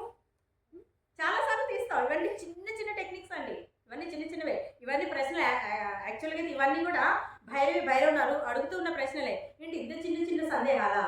అదేంటి నిజంగానే నాకు సందేహాలు ఇవన్నీ అంటుంది. ఇవన్నీ సందేహాలా మీకు జనరల్గా? ఓకేనా? కానీ మనం ఆ ప్రశ్నావళి దగ్గరికి వెళ్ళలేదు, మనకు కావాల్సిన కాన్సెప్ట్ కాబట్టి. సో మరి ఎంతమంది ఎన్ని వదిలేస్తున్నాం? సపోజ్ బట్టలే ఉన్నాయి, మనకి కొన్ని జతలు కావాలనుకుందాం. ఓకే, నాకు 10 ఇష్టం, మీకు 20 ఇష్టం, ఇంకొకరికి 15 ఇష్టం, 20 జతలో 25 5 ఎంతోమందికి వాళ్ళ స్థితిని బట్టి కొనుక్కుందాం అనుకుంటాం. కానీ అన్ని బట్టలు వాడకుండా సంవత్సరాల తరబడి పక్కనే ఉండేవి కూడా ఉంటాయి. అవి వదిలించుకుంటామండి? అసలు ఎవరు అసలు మీరు ఏదో దానికి ఇచ్చేయండి, అప్పుడు మన మనసు ఎంత ప్రశాంతంగా ఉంటుందో ఒకసారి ఆలోచించండి, అవునా? సో అంటే ఇప్పుడు మనం వాడేది ఒక 20 అనుకుందాం, ఒక 4-5 పనికి రాకుండా ఉన్నాయి, సంథింగ్ మనం వెయ్యట్లా, ఇష్టం లేదు, బోల్డ్ అయిపోయింది, ఫ్యాషన్ కాదు ఇప్పుడు, ఇది ట్రెండ్ కాదు అది, సో పట్టట్లేదు, సంథింగ్ ఏదో ఉంది. కానీ ఇవ్వడానికి ఎంతమంది ఇష్టపడరు. ఎందుకనంటే ఆ ఉండనీలే, ఎప్పుడైనా వేసుకోవచ్చులే, వర్షాలు వచ్చినప్పుడు వేసుకోవచ్చులే, లేకపోతే ఏదో పనులు చేసినప్పుడు వేసుకోవచ్చులే, లేకపోతే ఏదో ఒకటి ఆ వేసుకునేది బయట వాళ్ళు వేసుకోకూడదు. అలాగా ఇస్తామా? ఇవ్వం. ఎందుకనంటే ఇలాంటివి వదిలించుకోవడానికి ఇష్టం లేవు బయటగా, ఇంకా లోపల ఎక్కడ వదులుకుంటాం మనం? వదులుకుంటున్నామా? ఇష్టపడవు. ఎందుకనంటే ఉండనీలే. నిజంగా అందులో వస్తువులు కానివ్వండి, బంగారం కానివ్వండి, నిలబెట్టేటువంటి వాళ్ళలో ఫస్ట్ ప్లేస్ మన ఇండియాకే ఉంటుందండి. ఎక్కడ అంత నిలబెట్టుకోరు వాళ్ళు, బంగారం కానివ్వండి, వస్తువులు కానివ్వండి, బట్టలు కానివ్వండి, ఏముండదు వాళ్ళు. చూడండి ఫారిన్ కంట్రీస్ మన మూవీస్లో చూపించినప్పుడు ఎంత ఖాళీగా ఉంటాయో రూమ్స్ అన్ని, మనకి ఇంటి నిండా ఇలా అలమర తీయగానే ఎన్ని పడతాయో. ఓకేనా? ఒక అలమరలో ఇన్ని పెట్టేస్తాం, ఒక్క వస్తువుకి గ్యాప్ లేకుండా పెడతాం. ఆ వస్తువుని కళ్ళారా చూసుకోవడానికి కూడా కనబడకుండా దాని పక్కన కూడా పెడతాం. వస్తువుని కళ్ళారా చూసుకునేంత గ్యాప్లో కూడా పెడుతున్నారా? లేదు. సో అంటే ఇవన్నీ కూడా ఎందుకు చెప్తున్నానంటే ఇవన్నీ కూడా ఇందులో మార్గాలే వస్తూ ఉంటాయి. లైన్గా చదువుతూ కూడా నేను వెళ్తాను. మనం ఇల్లు దులుపుతూ ఉంటాం. ఒక్కొక్కసారి ఇల్లు దులుపుతున్నప్పుడు ఆ దులిపేటువంటి సమయంలో ఎప్పుడన్నా మీరు కూర్చుని వస్తువులు అలా దులుపుతూ ఉంటారు. సంక్రాంతి వచ్చినప్పుడు అయితే మొత్తం, అవునా? సో సంక్రాంతి కానివ్వండి, రంజాన్ కానివ్వండి, క్రిస్మస్ కానివ్వండి, ఇలాంటి పెద్ద పెద్ద పండుగలు ఉన్నాయి కదా, ఇయర్కి ఒకటి మెయిన్ ఉంటుందండి. ఉంటుందా అందరికీ ఉంటుంది. ఎందుకని అది మెయిన్ పండుగ ఎందుకో తెలుసా అండి? మనం మెయిన్ అంటే ఏంటంటే చుట్టాలందరూ పిలిచి ఇంకా కాస్ట్లీ బట్టలు కొనుక్కోవడానికి మనం అనుకుంటాం, కానీ లోపలంతా శుభ్రం చేసుకోవడంలో మెయిన్ అది. ఓకేనా? సో అప్పుడు అలా దులుపుతూ ఉన్నప్పుడు ప్రతి వస్తువుని మనం టచ్ చేయాలి, దాన్ని శుభ్రం చేయాలి, పక్కన పెట్టాలి, అవునా? మరి పెడుతున్న క్రమంలో ఒకసారి అయ్యే పని కాదు, కాసేపు కూర్చుని ఆ వస్తువుని దగ్గర తీసుకుని అబ్బా ఇది పలానప్పుడు కదా అని దాని యొక్క స్మృతులు గుర్తు తెచ్చుకుని ఆనందంగా మెడిటేషన్ చేస్తున్న వాళ్ళు ఎంతమంది ఉన్నారా? ఎవరు లేరండి? అంత టైం ఉండదు. ఎందుకనంటే ఆ వస్తువు ఇప్పుడు కాదు, అది పని కాదు. వస్తువు మీద ప్రేమ, శక్తి. వస్తువుకి శక్తి ఉంటుంది. దాన్ని దగ్గర తీసుకోవడం అంటే దాన్ని పట్టుకుని వెళ్ళడం అని కాదు. అది సర్దుతూ ఉంటే ఒక 4-5 వస్తువులే కనపడుతుంది, ఒక అల్మర అంతా కనిపిస్తూ ఉంటుంది. దానితో ఇన్వాల్వ్ అయిపోతూ మన శ్వాసను పట్టుకోవడానికి, లోపల మెడిటేషన్ చేయడానికి శ్వాస వైపే దాని వెనకాల ప్రేమగా ఎలా వెళుతున్నామో ఆ వస్తువుల్ని సర్దుతున్నప్పుడు కూడా ఆ వస్తువుల మీద కూడా అంత ఎఫెక్షన్ పెట్టండి. మీకు ఎనర్జీ రాకపోతే అడగండి. మీరు రోజంతా సర్దిన, రాత్రి మొత్తం సర్దిన మీకు విరామం రాదండి. విరామం కావాలనుకోరు, విసుగు రానేరాదు. ఎందుకని? వాటిని ఆస్వాదిస్తూ ఆనందిస్తూ ప్రేమగా వాటిని సర్దుతున్నారు. వాటి నుండి ఎనర్జీ వస్తుంది. ఎందుకంటే అవి కూడా ఎనర్జీ ఫీల్డ్సే, ప్రతి వస్తువు కూడా. అవునా? అవి మాట్లాడు. ఈ వస్తువుల మీద ప్రేమ అనేటువంటిది రేవతి మేడం గారి క్లాస్ ఎవరైనా విన్నారా? ఎప్పుడైనా విన్నారా? న్యూ ఎనర్జీ చెప్పేవారు, బాగా చెప్పేవారు. అసలు వస్తువుల మీద ప్రేమ ఎలా ఉండాలి అనేది వాడు భలే చెప్పారు. 1-2 క్లాసులు విజయవాడలో నేను విన్నాను, చాలా బాగా చెప్పేవారు అనమాట. ఆ వస్తువుని నిజంగా ఆ వస్తువు మనతో మాట్లాడుతున్నట్టుగా అనిపిస్తుంది అనమాట. అర్థమైందా? సో అక్కడ ఏది వదులుకోవడానికి ఇష్టం లేనప్పుడు బయట వస్తువుల్ని ఇష్టపడట్లా, బయట ఉన్న చెత్తను వదులుకోవడానికి ఇష్టపడట్లా. మరి నీ లోపల మనం ఏం వదిలించుకోవడానికి సిద్ధంగా ఉంటున్నాం? శ్వాస మీద ధ్యాస పెట్టడం అంటే అది ఎవరికి వాళ్ళకే తెలుసు. మనం ధ్యాస పెట్టాలి అంటే కనుక ఇవన్నిటికీ సిద్ధంగా ఉన్నామా? ఎంత సిద్ధంగా ఉన్నాం? ఇప్పటికిప్పుడు మనం మొత్తం సాక్రిఫైస్ చేయడానికి సిద్ధంగా ఉన్నామా? చేయలేదు. ఇప్పటికిప్పుడు నాకు ఇప్పుడు ఈ క్షణంలో మరణ కోసం నేను సిద్ధం అనుకుని ఎవరైనా ఉన్నారా? ఏంటి సార్ జీవితం మీద అంతా వైరాగ్యం? వాడు కూడా రెడీగా ఉన్నాడంట. వాడికి ఏం కష్టాలు వచ్చినాయో.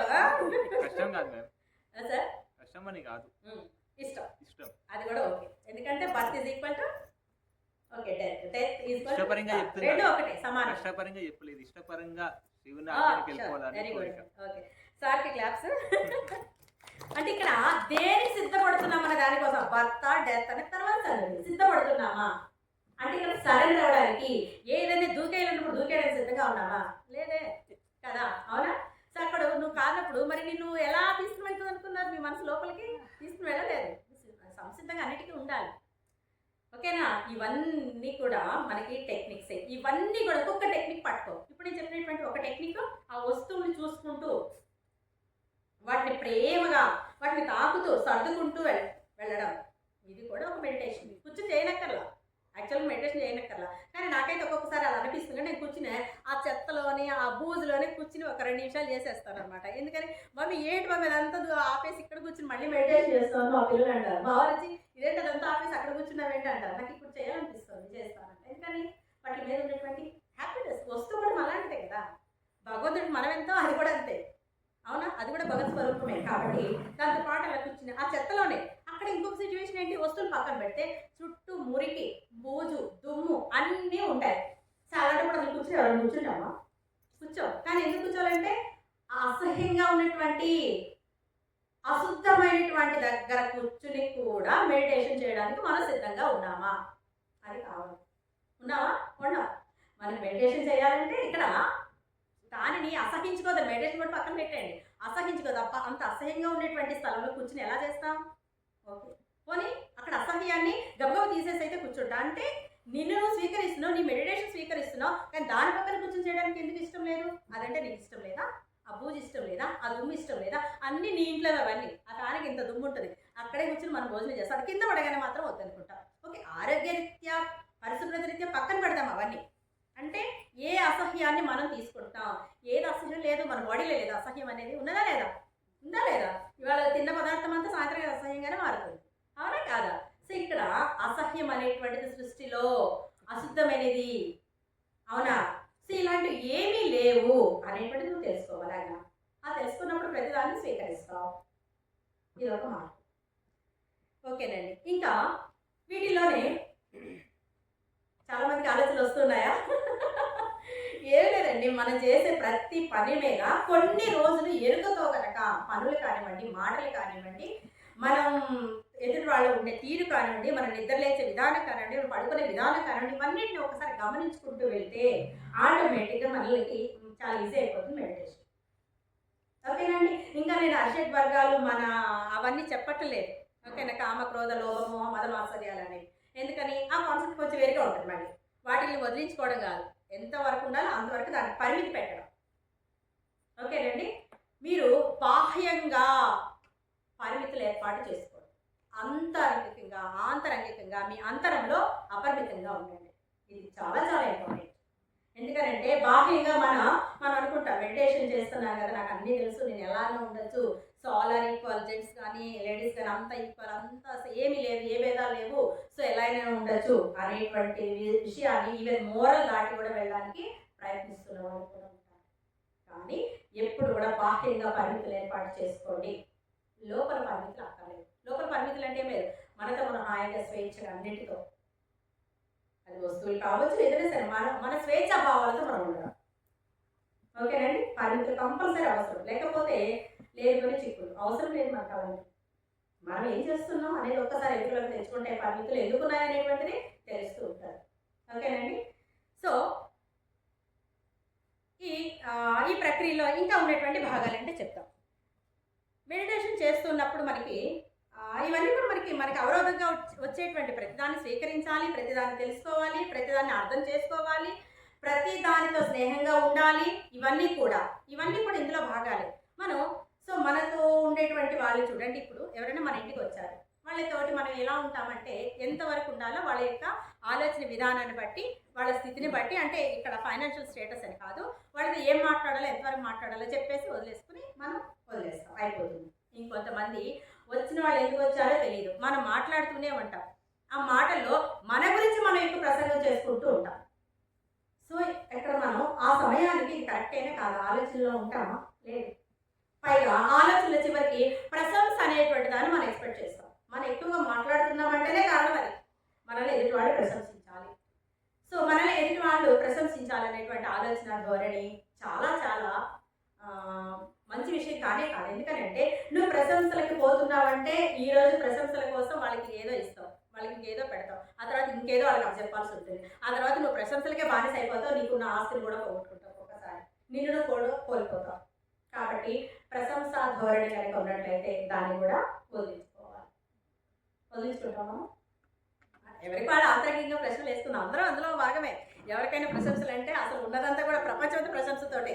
ఈవెన్ భగవంతుడికైనా సరే ఆయన నామాలు వెయ్యి జపిస్తే అప్పుడు ఆయన ప్రసన్నుడు అవుతాడు అని ఆయన కూడా పొగడతల్లో ఉంచేయడానికి సిద్ధం అవుతాము. అవునా, పొగడతలేనా ఆయన్ని కాదు మనం అనుకుంటాం. అయితే పొగడతలా కాదని కాదు, ఇక్కడ మనం ఆ జపించడంలో మన యొక్క ఆనందంతో భక్తితోటి మనం జపిస్తున్నాం. ఓకేనా, కాబట్టి ఆయనకి చాలా ఆనందం అన్నమాట. నా భక్తి నన్ను పొగుడుతున్నాడే అని ఆనందపడిపోతూ ఉంటాడు. అంటే చిన్న చిన్న పిట్టకథలలాగా చెప్పడానికి అన్ని రకాల మంత్రాలు అన్నిసార్లు చెప్పిస్తే ఆయన వచ్చి వెంటనే ఆయన భక్త నీకేమరం కావాలో కోరుకో అనగానే ఇస్తాడు, మనం కోరుకుంటాం. అంటే ఇక్కడ ప్రశంస, ఈవెన్ భగవంతుడే ప్రశంస పడిపోతున్నాడు, మనం ఎంత అంటే ప్రశంసలు పడిపోతున్నాడు మనం అనుకుంటాం, కొంతమంది కూడా ఉండొచ్చు. అయితే మన ప్రశంసలకి మనం పడనే వద్దు. శ్లోకాలు అంటే ఏంటి, విష్ణు సహస్రనామాలు మొత్తం ఏంటంటే ఆయనకున్న రకరకాల పేర్లే కదా, అవునా కదా. మనల్ని కూడా చూడండి, మన పేరు కాకుండా మన చిండు బంగారం వెండి రాగి ఇలా పిలుస్తుంటే హ్యాపీగా ఫీల్ అయిపోతూ ఉంటాం. సో వీళ్ళలో తప్పలేదు, కానీ దానికోసం మరి స్పెషల్ ఎఫర్ట్ అయితే పెట్టదు.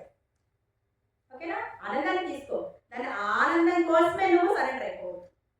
సో అదొకటి. మరి అట్లాగే తిట్లు పొగడతలు నాకు నన్ను ఎవ్వరు పొగడపోయిన పర్లేదు, కానీ నన్ను మాట అంటే ఊరుకోనండి, ఇది ఉంటుంది. మళ్ళీ ఉందా లేదా మనకి, ఉన్నది. ఎందుకనంటే నువ్వు ఎందుకు ఊరుకుంటామండి, కరెక్ట్ ఊరుకోవద్దు, కానీ అనే సందర్భం ఏంటి, అనే వ్యక్తి ఏంటి, అనే స్థలం ఏంటి, అవి కూడా చూసుకున్నప్పుడు మనం దాన్ని బట్టి మన ఆలోచన పడవచ్చు. అవునా, సో మనల్ని తిట్టేవాళ్ళు, మనకన్నా పెద్దవాళ్ళు, కాస్త ఇంట్లో పెద్దవాళ్ళు ఉంటారు కదా, నాన్నమ్మలు అమ్మమ్మలు, వాళ్ళు ఏం చేస్తుంటారు, ఎప్పుడు ఎవరు అంటుంటారు, ఏమిటి ఎప్పుడు వచ్చావేంటి, ఇప్పుడు అది వచ్చేది నువ్వు 12 గంటలకు వచ్చి ఇప్పుడేం చేస్తారా, మా కాలంలో అయితే 8ంటికి వచ్చేవాళ్ళు, ఇట్లా అయితే నీ పిల్లని ఎవరిస్తారు ఇట్లాగే అంటుంటారు. అవునా, సో ఇది అదే ఆడపిల్ల వస్తే నువ్వు ఆడపిల్లగా ఉండి ఇప్పుడే వచ్చేది అంటారు. సో అంటే ఇక్కడ తప్ప ఒక్క పక్కన పెట్టేయండి, అన్న పర్సన్ ఎవరంటే పెద్దవాళ్ళు, వాళ్ళ భావాలు అప్పట్లో కాబట్టి అంటూ ఉంటారు, వదిలేయాలి.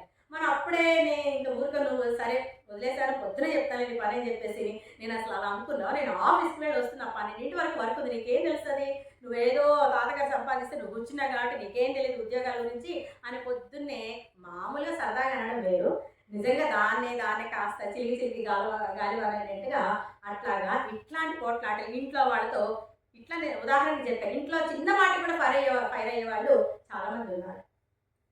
చిన్న మాట కూడా, అంటే ఏ మాట పడదు, ఏమైనా అక్కడ ఏమవుతుంది, ఏమైనా అయిపోతుందా, కిరీటం వాళ్ళకి కింద పడిపోతుందా? కానీ మనం ఆలోచించాం కదా. సో ఇవన్నీ కూడా ధ్యానంలో మార్గాలే, ధ్యానంలో పద్ధతులు, ఇవన్నీ ధారణ పద్ధతులే. అది ఒకసారి ఆచరించి చూడండి, మీకే తెలుస్తుంది. ఎస్, పొగడడం కాదు. నేను ఈరోజు చాలా మంది ఇలా పొగిడించుకోవాలని ఆలోచన నాకు ఉందా లేదా, వద్దు. సహజంగా వాళ్ళు అన్నారు ఓకే, ఆస్వాదించి వదిలే, కానీ పొగడతల కోసం తిష్టి వేసుకుని కూర్చోవద్దు. ఓకేనా? తిడుతున్నారా, ఓకే, కరెక్ట్ కాదు చెప్తాం, అర్థమయ్యేలాగా చెప్తాం. ఇది కాదు, ఇలా తిట్టకూడదు, ఇది కాదు, నన్ను తిట్టడానికి అవకాశం లేదు, అది అంతే తప్ప దాన్ని పట్టుకుని ఫైర్ అయ్యి పెద్ద పెద్ద యుద్ధాలు. అవునా కదా? మాటకే వచ్చిన యుద్ధాలు చాలా ఉన్నాయండి. ఓన్లీ మాటే, ఏం లేదు.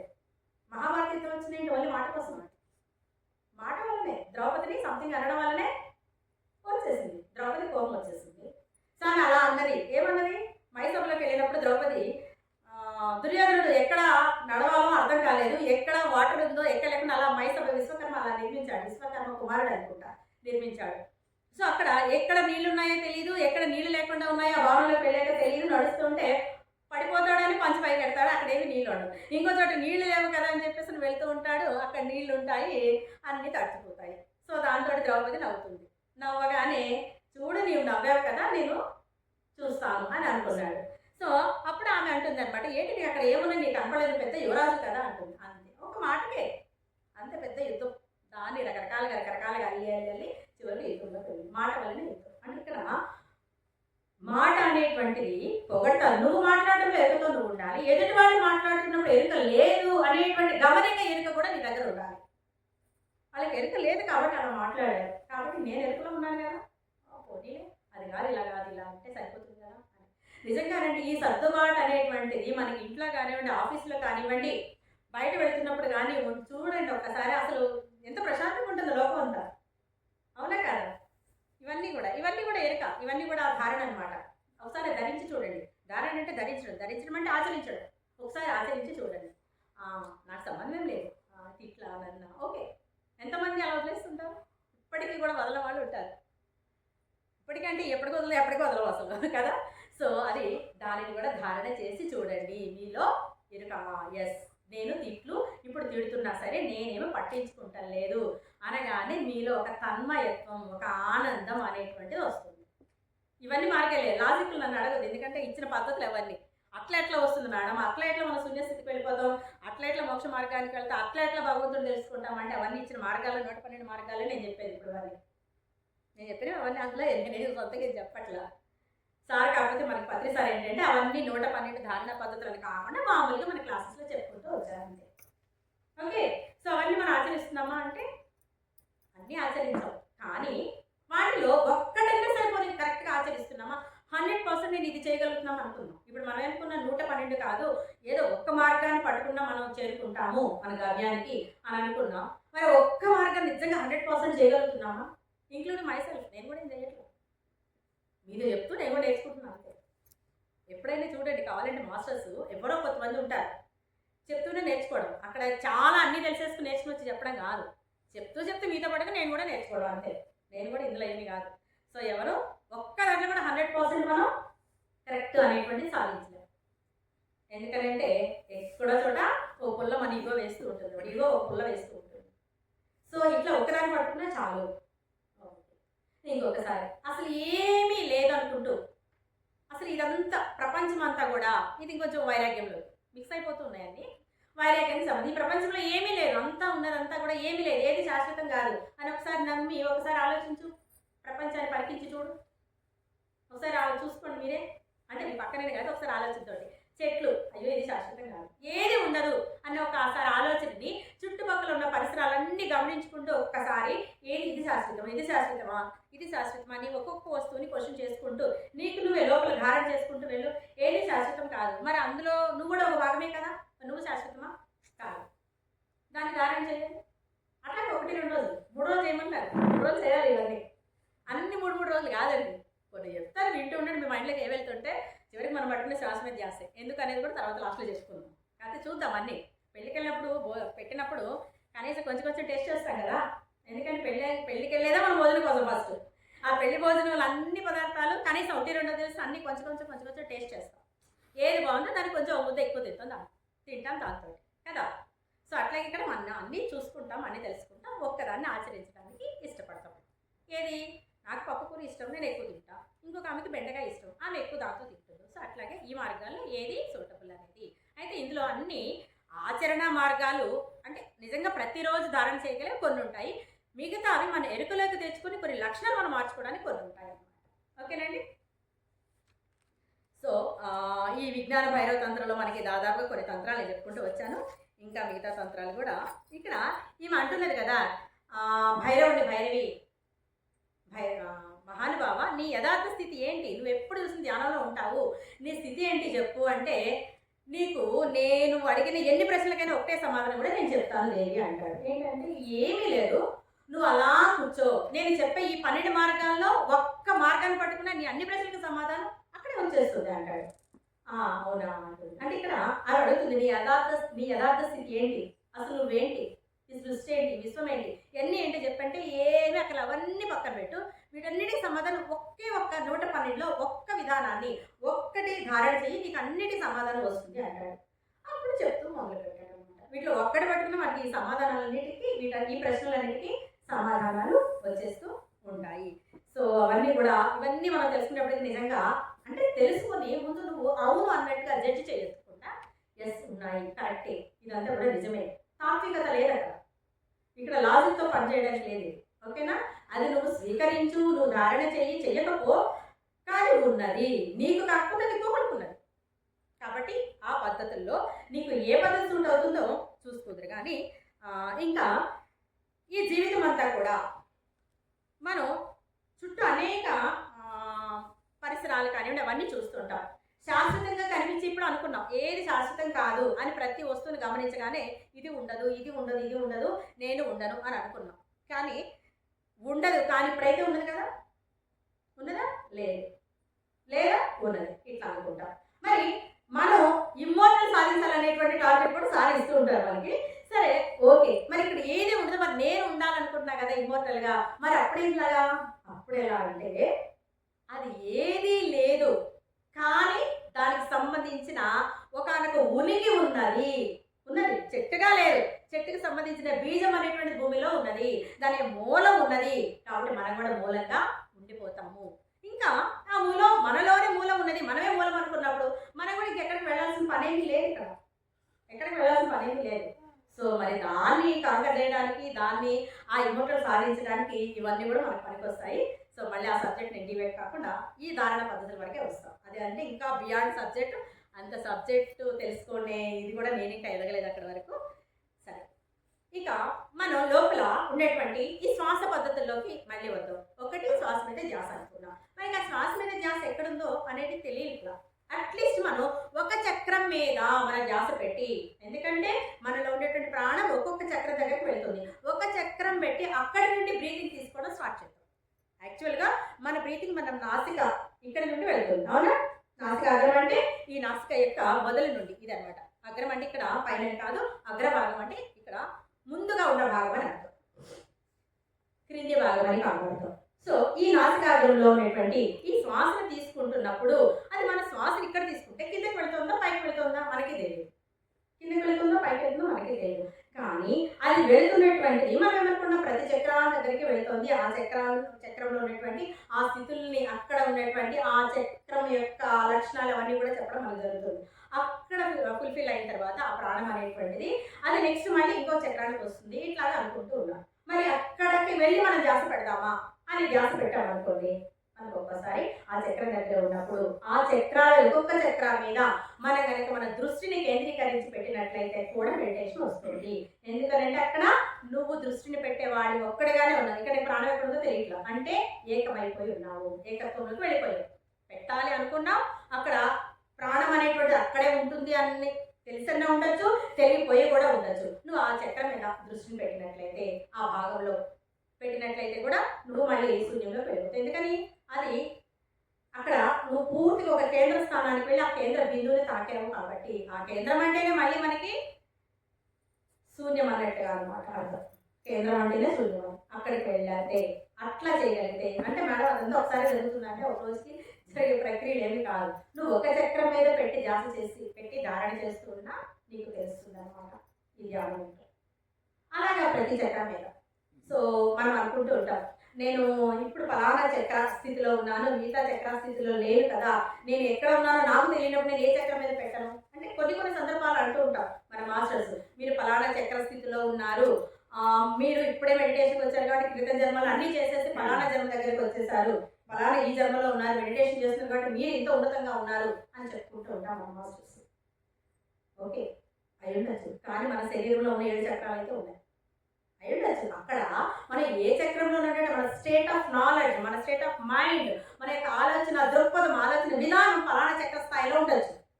మూర్ఖంగా కానీ లేదా ఒక భక్త కన్నప్పలాగా ఇందాక అనుకున్నట్టుగా భక్తి అంటే దేవుడు తీసుకుని మాంసం పెట్టి ఆ స్థితిలో లేవు, అంతేగాని చక్రాలు లేవని కాదు. అది మాస్టర్స్ యొక్క ఉద్దేశం. దాంతో అంటుంటారు మీరు ఇక్కడ మెడిటేషన్ చేస్తున్నట్టే ఫలానా స్థితిలో ఉన్నారు అన్న ఉద్దేశంతో అన్నమాట. ఓకే, సరే ఇప్పుడు మనం ప్రతి చక్ర మీద కూడా ధ్యాస పెట్టి కూడా మనం శ్వాసను గమనించవచ్చు.